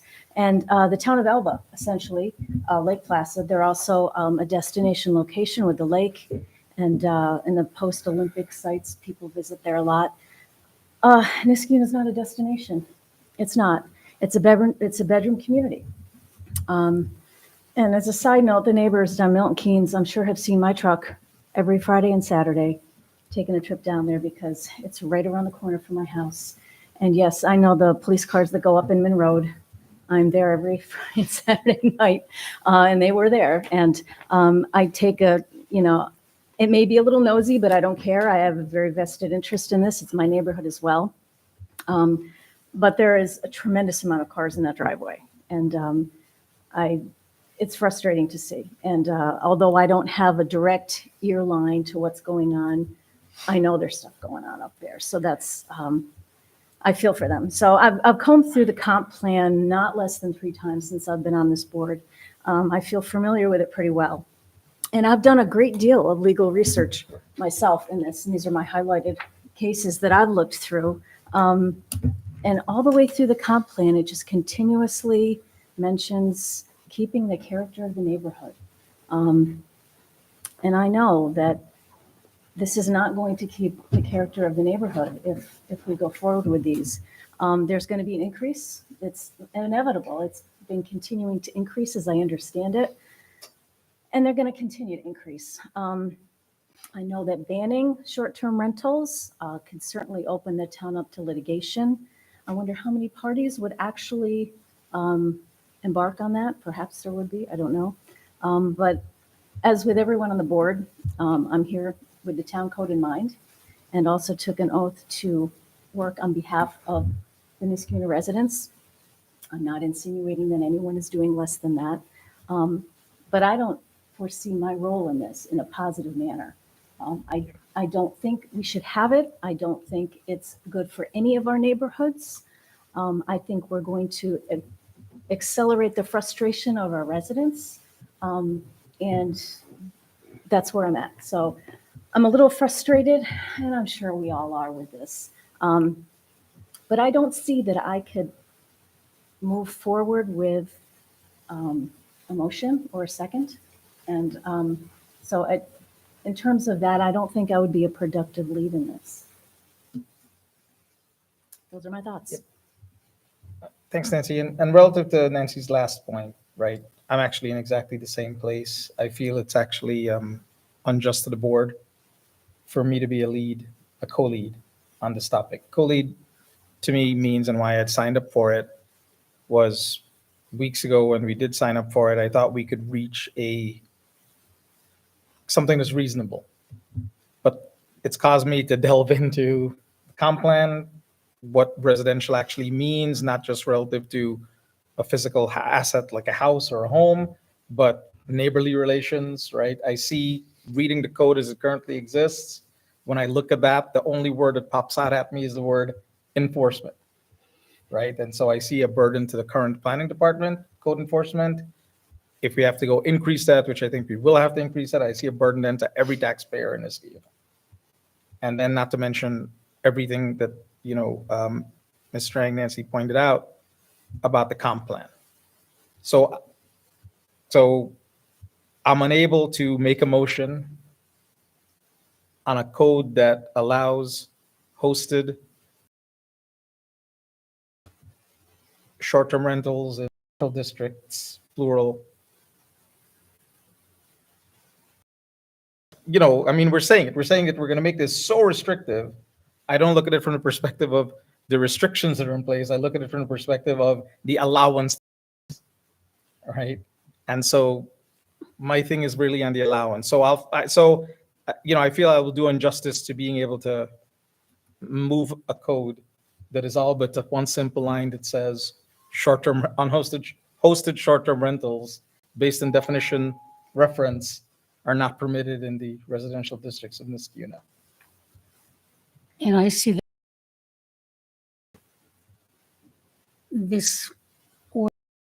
we've got no protection for the neighbors. Other than if they're our code says they're not obviously permitted. making such a large amount of noise that they can call the town. And if there's a fight going on, they can, but nothing that really I'm helps to misunderstanding you, control Leslie, because this. our code were to say that short-term rentals are not permitted, that hosted short-term rentals are not permitted in R1, R2, and R3, then I don't understand how someone can then do it. That's a code. Right, that's the code. It's the code. And what Leslie's saying is we have to have a code. Yep. So Because without, we don't have the tool that a code provides. And I keep wondering if there's another aspect of this that we should be including. Yeah. Which is, my understanding is if you have a residential property and you're using it mainly for business, then you're not entitled to the homestead tax break. I'm not certain that's true, but that's been my understanding.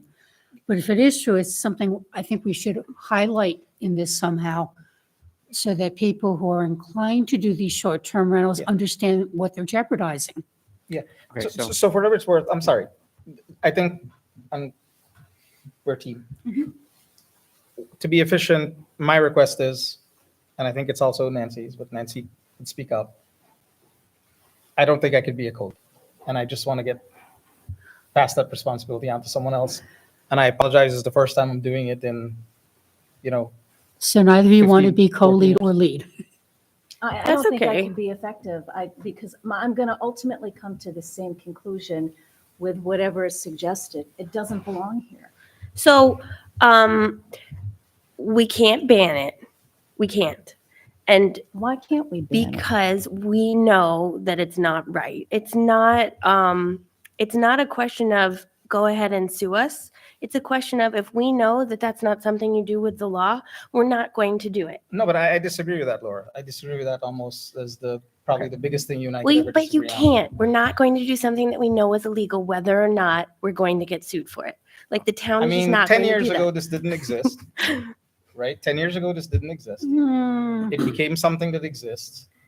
It It causes us. But that rightly being so- said, when we did look at North Elba Code, like CDRPC, the Capital Region Transportation Planning Committee, one of my favorite organizations, they said start with North Elba. We can start with a completely different code. Like this was our best attempt. If it's too convoluted because it felt like they were trying to permit more than us, we can look at another code. I mean, it delays it a little bit, but it doesn't matter too much. Like, I don't mind looking at a different code, but we have got to stop talking about an outright ban. I mean, no, I feel and I believe, and that's what I need the degrees of freedom, not being charged with being a co-lead on getting a code of this manner through. I need the ability to oppose this, So that's fine. Like, we can move it right? to So other I can't leads. make a No motion, I can't problem. second the motion for at least the way it's written, or anything that goes down that path, right? So there's been, and I know I reached out to you and got the emails, but there has been precedent where project leads or co-leads have been on projects that necessarily haven't been favorable. And they have said, listen, we're not recommending this. And that's just a process of getting it vet out. If you're both at the point where, listen, this is definitely a needle mover, it's not going to move back. I think at this juncture, and we've done this before, and I know the planning departments have looked at this. I think they did this with, when we were looking to do the zoning code updates for mixed use. They formed a committee to look at this and take a deeper dive into it. So I know this is an important topic. I know that the town board knows that this is an important topic. Obviously, we'd like to get it moved through, but to Laura's point, we've got a good draft of what's here. Maybe we should take the time to look at other codes, see what else is out there, see if there's something that's more stringent or maybe has a different structure that could be a little bit more palatable. But if the town, and I'll also defer to, Mr. Hess and Ms. Finnan, if there is definitely a cause that we would be opening ourselves up to litigation, I think we should heed that advice and try to work through what some of those steps may be. Right, and I know, but let me just interject. A couple of things. Long-term rentals are allowed in this town, Always. always. Unhosted short-term rentals are allowed in the two districts, in the two zones we specified. I'm completely okay with that. This is specifically hosted short-term rental in R1, R2, and R3. So we're not banning it in the town. We're just talking about that specific type of rental in these specific zones, that they should not exist. So pause there. How does, Laura, just because you've been vocal, and I think many of us probably feel the same way, how does that land with you with banning versus not banning? So if we're saying that we're completely removing the definition of hosted versus unhosted, and we're just saying short-term rentals in the RP and the CN zone. I did research, and I mean, we're talking about 2 homes, I think, totally between the 2 zones, which Rob has commented on before, is essentially a ban. Yep. That's why we're finding this. But I don't mind looking at a different section of code. It's a fair point that North Elba and what was the other one you mentioned?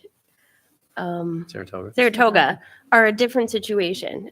When you read that PowerPoint that CDRPC sends out, there's a huge difference between a recreational community and a bedroom community. And we are a bedroom community. Nobody's arguing that. Making stricter regulations, I also think is fine. Everything that I discussed with Laura tonight, I was glad she was able to make it because she's the one I talked to today. Like adding in the requirement that it say hosted, that is an easier thing for us to enforce because it's in writing. We can pull up those, it's not like the building inspector has to go out at 10 p.m. We can pull up the listing, and if it doesn't say this is a hosted, short-term rental and you can only have 6 people, then we can notice a violation. And another thing that she said to me was, if you have 3 violations in 4 months, that felt like too much to her. So we say if you've got 1 substantiated violation, which would be very clear if we were able to pull up a listing and it didn't have the important things on there, would be, Violation. you'd only get 1. Right. And then you'd get your license banned. And then it's pretty easy for the building inspectors to enforce a banned license. If there were 40 or 100, or it was like 20% of our community, I think the burden on the building inspectors would be fierce. But I mean, we're really just talking about a small amount of properties. And when you go, Laura, I think there's, and I'm sorry, I'll stop. I interrupted you. but if you go down the hosted path and you make it as strict as possible, and like Laura was saying, there's a lot of disincentives for people who are looking for places to rent when it says hosted. There's an alternate company to Airbnb that like makes sure that it is known that when you rent that you get the whole house, right?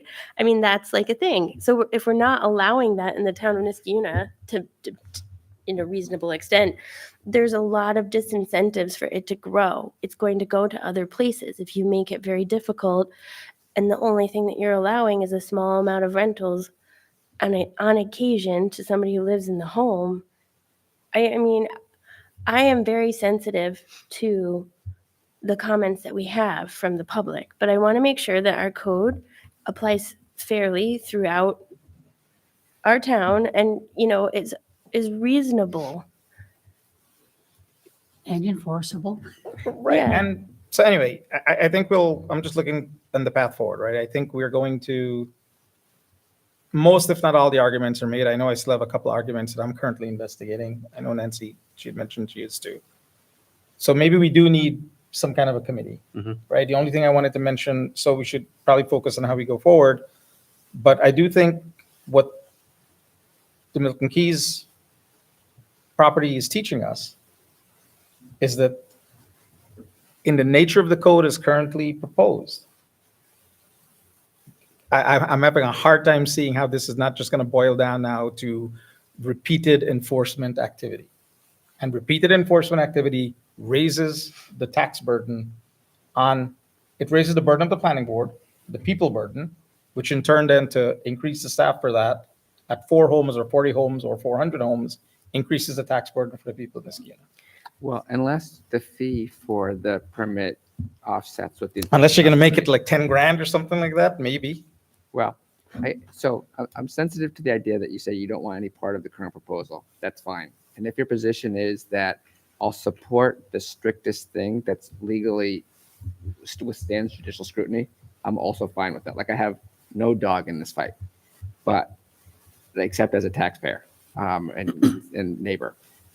But what I would say is your role here really is just to make a referral for the town board. So if you're saying that town board, this is what we're going to refer, and what your referral is likely not legally sustainable, then that's probably not, yes, you're doing your job, but you're barely doing your job. So I think the idea is And I think at this point, the two of you may know a lot more about what the minimum legally sustainable standard is than I do. It sounds like you've done a ton of legal research, which I'm good with, and I'd like to read it at some point. But yeah, so if this one doesn't work for you, then I guess the idea is, at least formally or informally, we have to get a sense for how many people on the board support the current proposal. Do we have 4 who think they want to recommend it to the town board? And then after that, it's an issue of how much effort you want to put into it. Once you've done that, you've met your burden. Right. If you want to do more, then we can set up a way to do more, and maybe that's a separate committee, right? But we've been kicking the can down the road on this for a couple of years, and now there's a set of facts that mean we shouldn't just keep kicking it down the road, right? We should make a move one way or the other and get it to the town board so that they can, make a decision on it. I believe we Status would quo need is terrible. a public hearing first. Yeah, I'm sorry. Yes, And but I'm at least wondering if we're- get the process going. Yes. I'm wondering if enough of us feel we're to the point where we could do that. And we might want to take a look at it after and make some changes and have to do it again. But Well, and frankly, Leslie, that's exactly the idea of a public hearing, right? We want to react to input. yeah, A public hearing based on our current draft. yes. But separately, the public input may be, we don't want it, in which Mhm. case, again, we're back to the issue that we know now, which is we need to have something that we think is legally sustainable. Well, we know at least some people really want something as soon as possible. Yeah. And just talking with people, I know there's some sympathy for that. Don't know if it's townwide, but I know my neighborhood where we've generally got smaller lots. Yeah, we don't want a weekend party house next to us. Sure. No, I get it. It's that kind of thing. No, I think the majority of people in the town of Niskuna do not want a short-term rental in their neighborhood. I think that's an easy thing to say. Nancy and Jengus have done a ton of research on other codes. I think if there's one that stands out to you, that's great. Please send it. I think everyone is at the beginning stages of this, honestly, and I think you introducing North Elba was excellent, and I'm sure you probably ripped your hair out a little bit trying to find something that was as close could be to Niskuna as possible, but even that, I think, has so many moving parts in it, being kind of a vacation sort of spot, being Lake Placid. I have a very strong feeling about, even if it's hosted, you're not going to be able to regulate that. People are just they're gonna bypass it, they're gonna find ways to get around it. I think if enforcement does get involved, I completely agree with Jengus. I think we're gonna have so much enforcement and so much more taxpayer money where I think it's gonna be a domino effect and it's just gonna be a disaster. It'll promote, as we see today, it'll promote animosity. Part of residential means the nature of the community and the nature of the neighborhood. So I'm looking at this with everything that I am, right? And so it'll promote a certain level of animosity, complaining, looking over the backyard fence among neighbors. It'll have to, especially also we're applying a limit. So it actually gives an undue preference, good or bad, right? But an undue characteristic to people who come inside that count limit versus people who are not going to be able to have the 100th or the. So is there a code that you guys like that doesn't distinguish between hosted and unhosted? Like, have you seen that code that you can offer?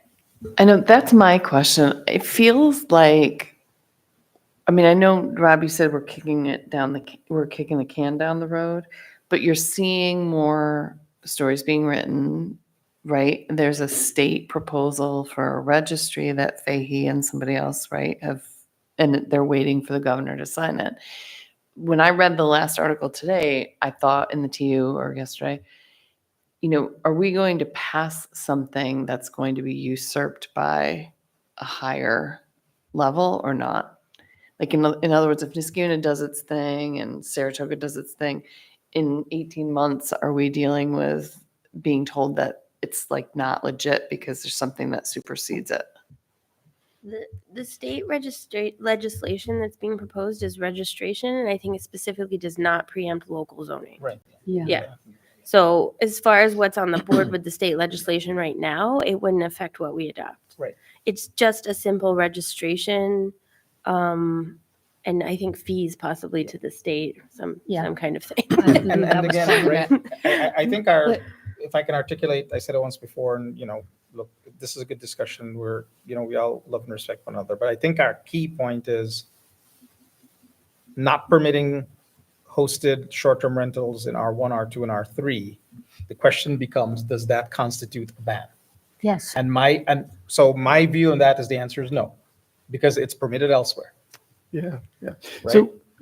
But I think Laura's given us good guidance on that, and that came from our council as well. I mean, we just happen to be a town where the areas that are not those three are insignificant.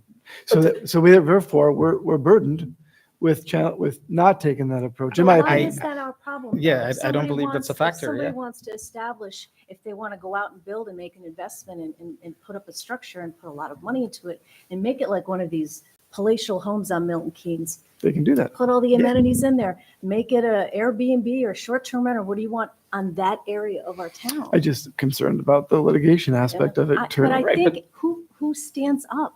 Who stands Yeah. up to it? You Well, know what I'm saying? So here's a couple of things as I listen to this, and I appreciate the feedback. And of course, you've gone through the mental exercise that maybe none of us have done to the extent you have. But I don't think about the cost of an 18-inch versus a 6-inch or 12-inch sewer line.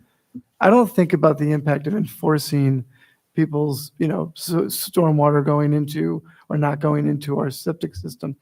I'm just saying, I think we ought not let the enforcement impede our decision on how we're going to restrict this. I just think we got to take that off the table, because at the end of the day, all neighbors are looking out for each other. Complaints will happen. If we do have good regulation, it'll become known, and then it'll become a discouraged thing in our town. I think that's how I'm looking at this. Even though I don't disagree, no one wants to increase the jobs that most of us folks in the town don't have cycles to complete based on ebbs and flows seasonally. I don't think that should impact our decision. Does anyone else agree with that? The balance to that is people really don't want all these short-term rentals going on in their neighborhood. They might be okay with it in somebody else's neighborhood, but they don't want it in theirs. Is the feedback I'm getting. And I don't know how else you get control of that without getting some regulations in place. And we don't have any. Oh, no, I think we need regulation. And- I'm talking about the policing. Yeah. Even though I understand there's an impact, I don't think it should be a consideration in us writing the regulation. Does anyone else agree with that? And my understanding is that there are parts of the state that have had to deal with short-term rentals for many years. And what I've been told is basically out on Long Island, especially with the shorefront property, that they've had to deal with it for decades. Yeah. And that they've got some pretty stringent rules in some places. So Sarah raised a point that I think is totally valid, which is it's hard to know whether there's value in being on the forefront of this. I think if you waited 5 or 6 or 10 years, you would have great models to pick from, except you'd have all these issues that have been festering at that point then for 10 years instead of, 1 year.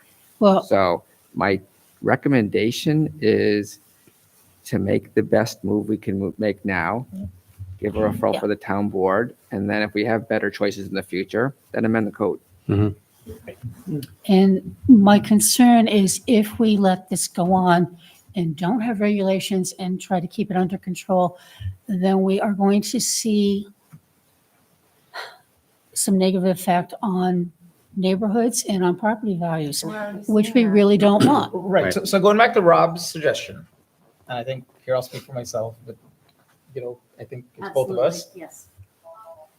The way our current approach, as embodied in the draft that we currently have in front of us, I know I'm going to have a difficult time as a co-lead to support.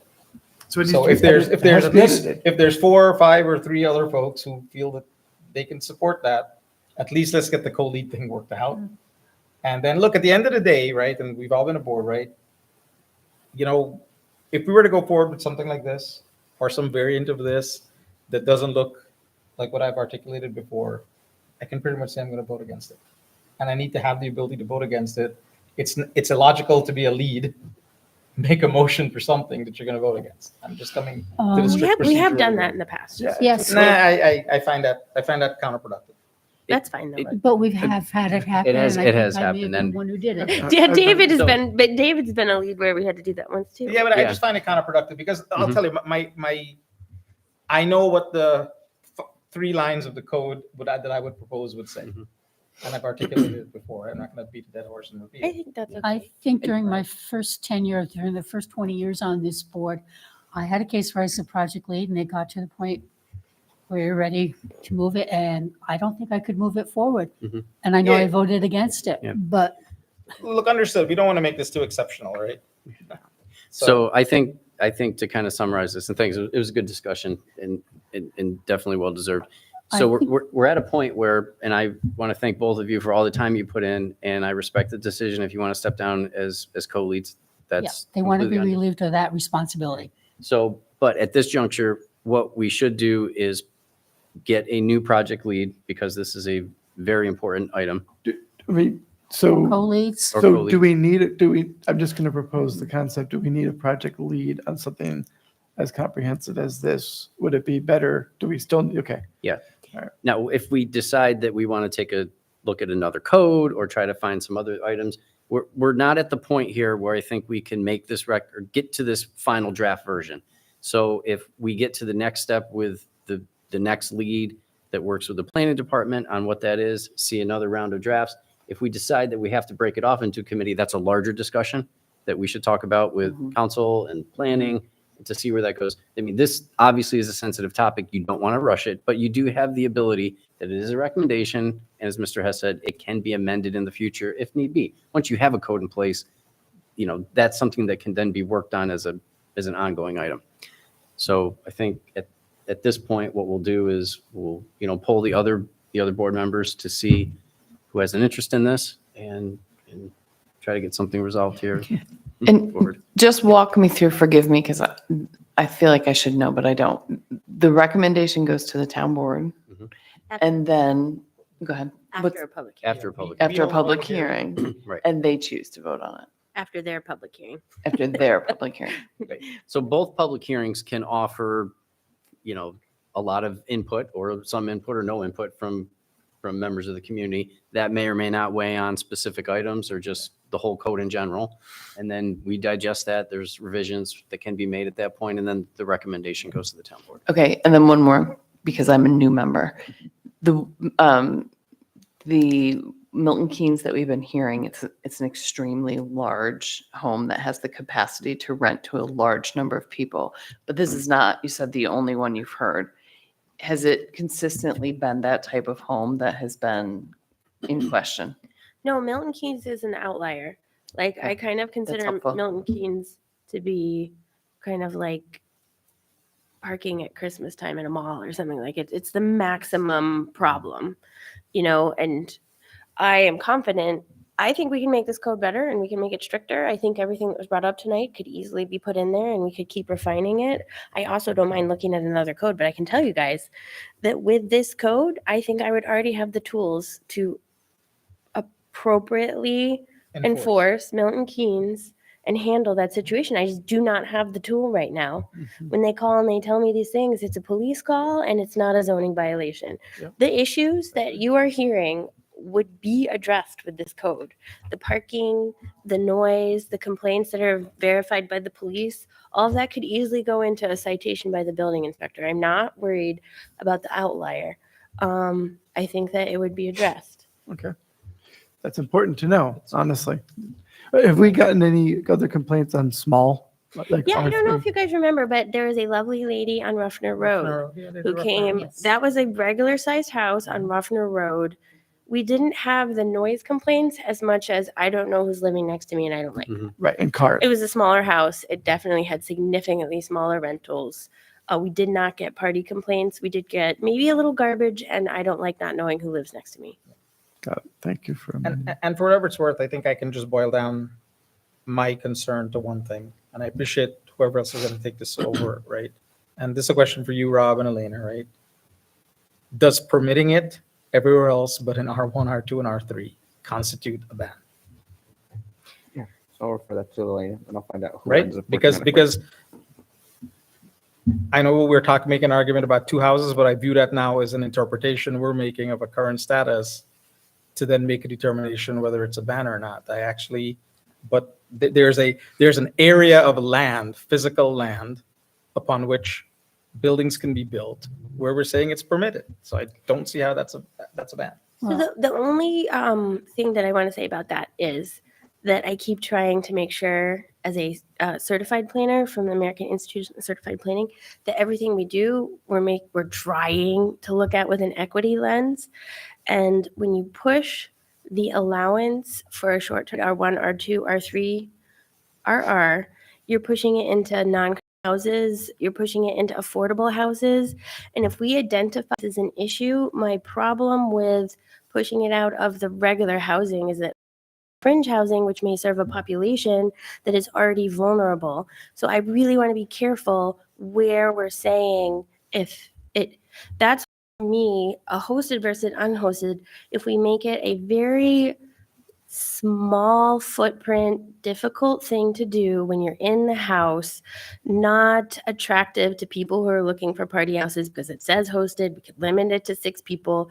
That is fair and equitable across all residential zones, and it doesn't specifically target pre-existing non-conforming or areas where affordable housing is there, and we know that that's vulnerable. So I just want to be really careful. No, agreed, but I can when make we a push into counterpoint. those I can make a counterpoint. And here, before I go too far in the counterpoint, we should probably look at all the details in terms of, land prices, housing prices, et cetera. But in those, as you call them, fringe areas of the community, then this is an opportunity for homeowners there, right, to alleviate some of the burden and costs associated with their homes. That people in R1 and R2 and R3, right, don't have that option. Didn't move to R1 and R2, R3, needing that option. for hosted.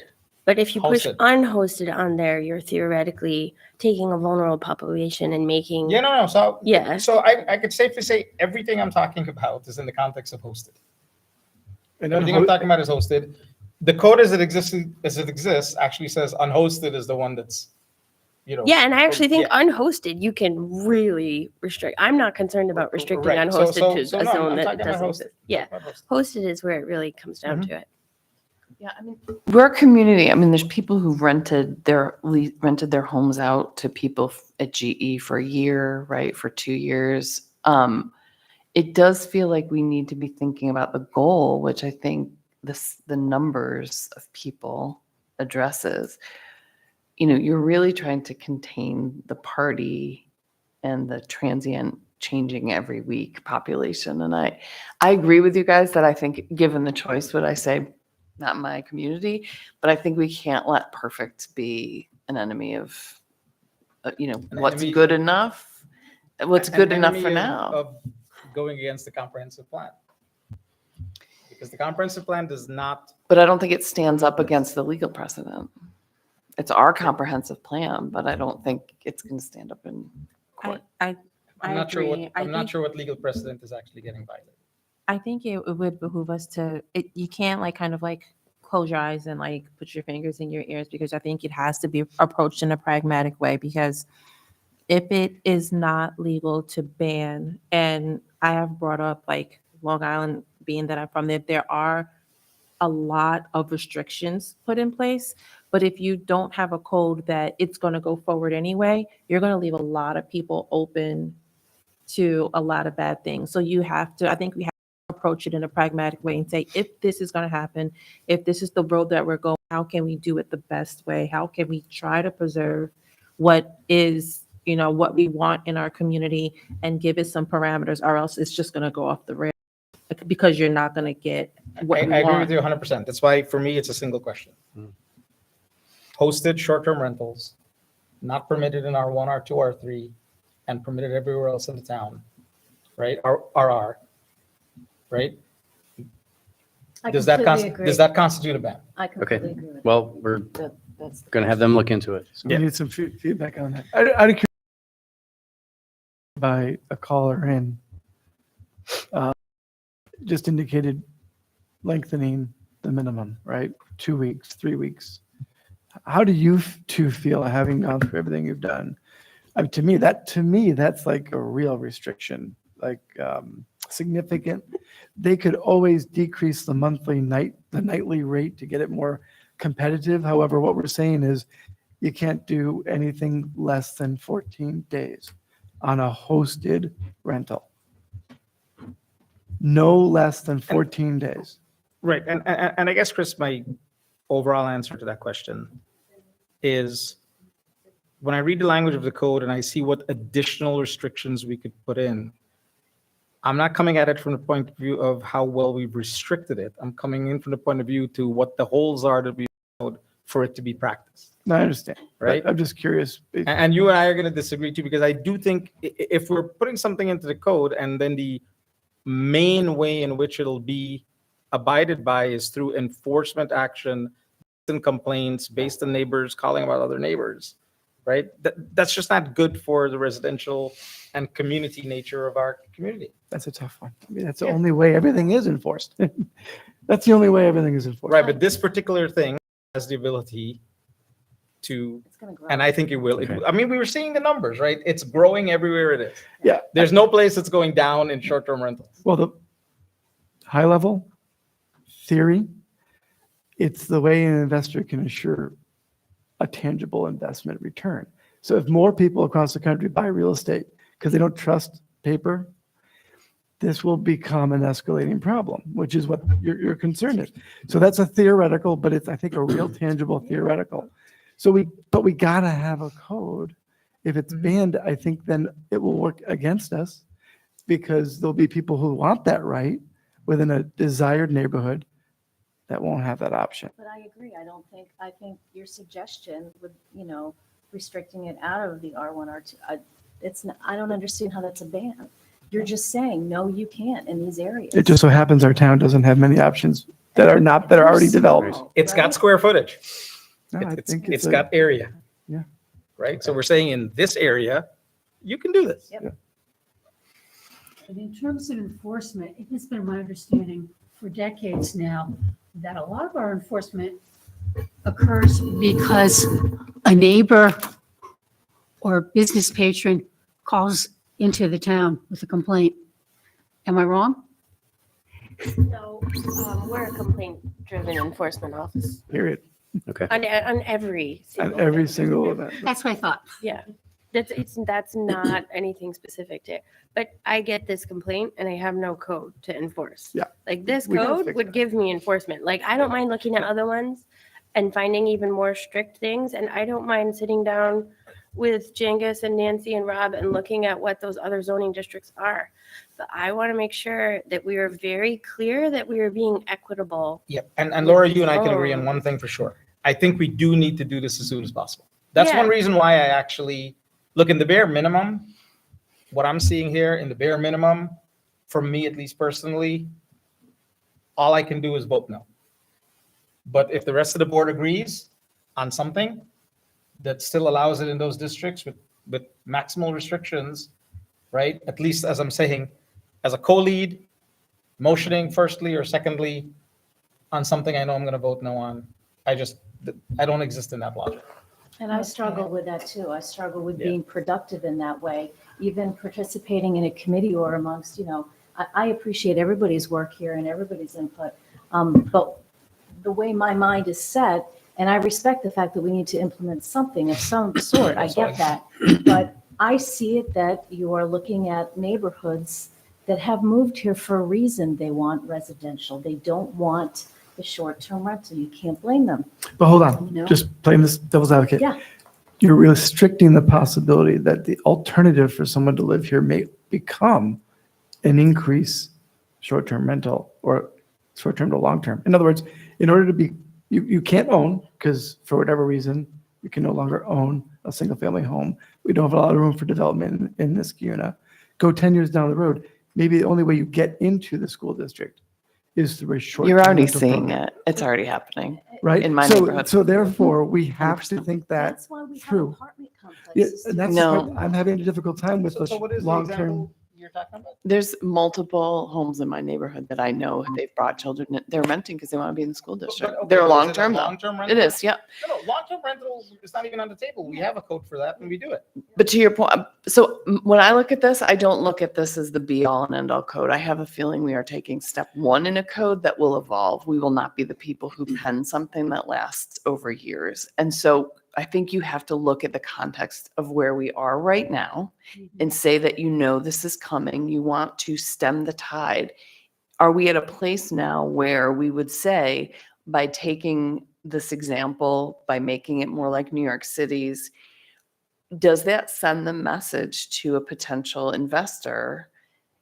Look, I can go to Latham, right? I can go to, I can go 2 towns over and go to South Colony and nobody's going to bug me.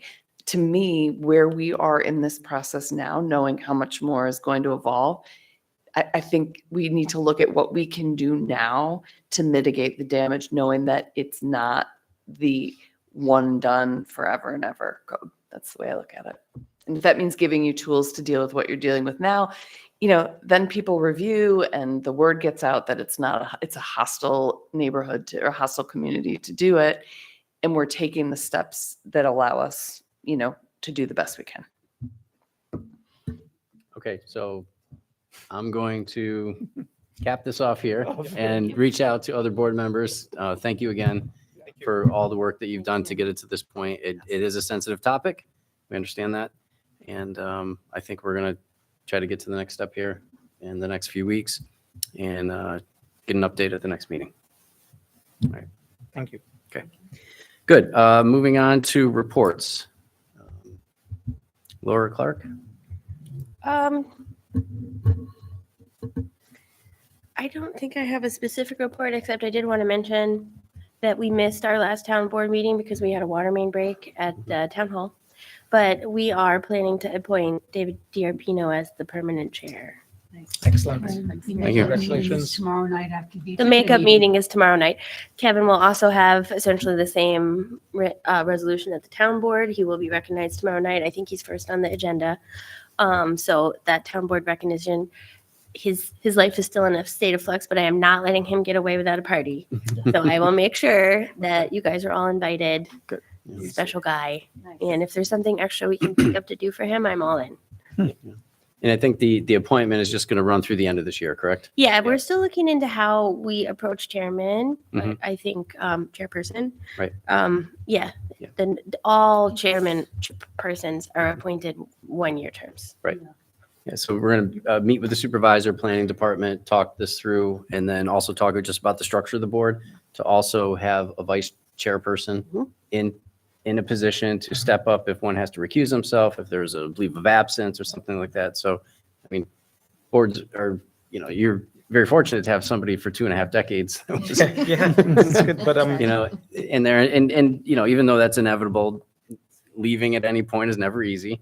And we're going to talk that through to see if that makes sense to go annually, but this will just run to the end of the year.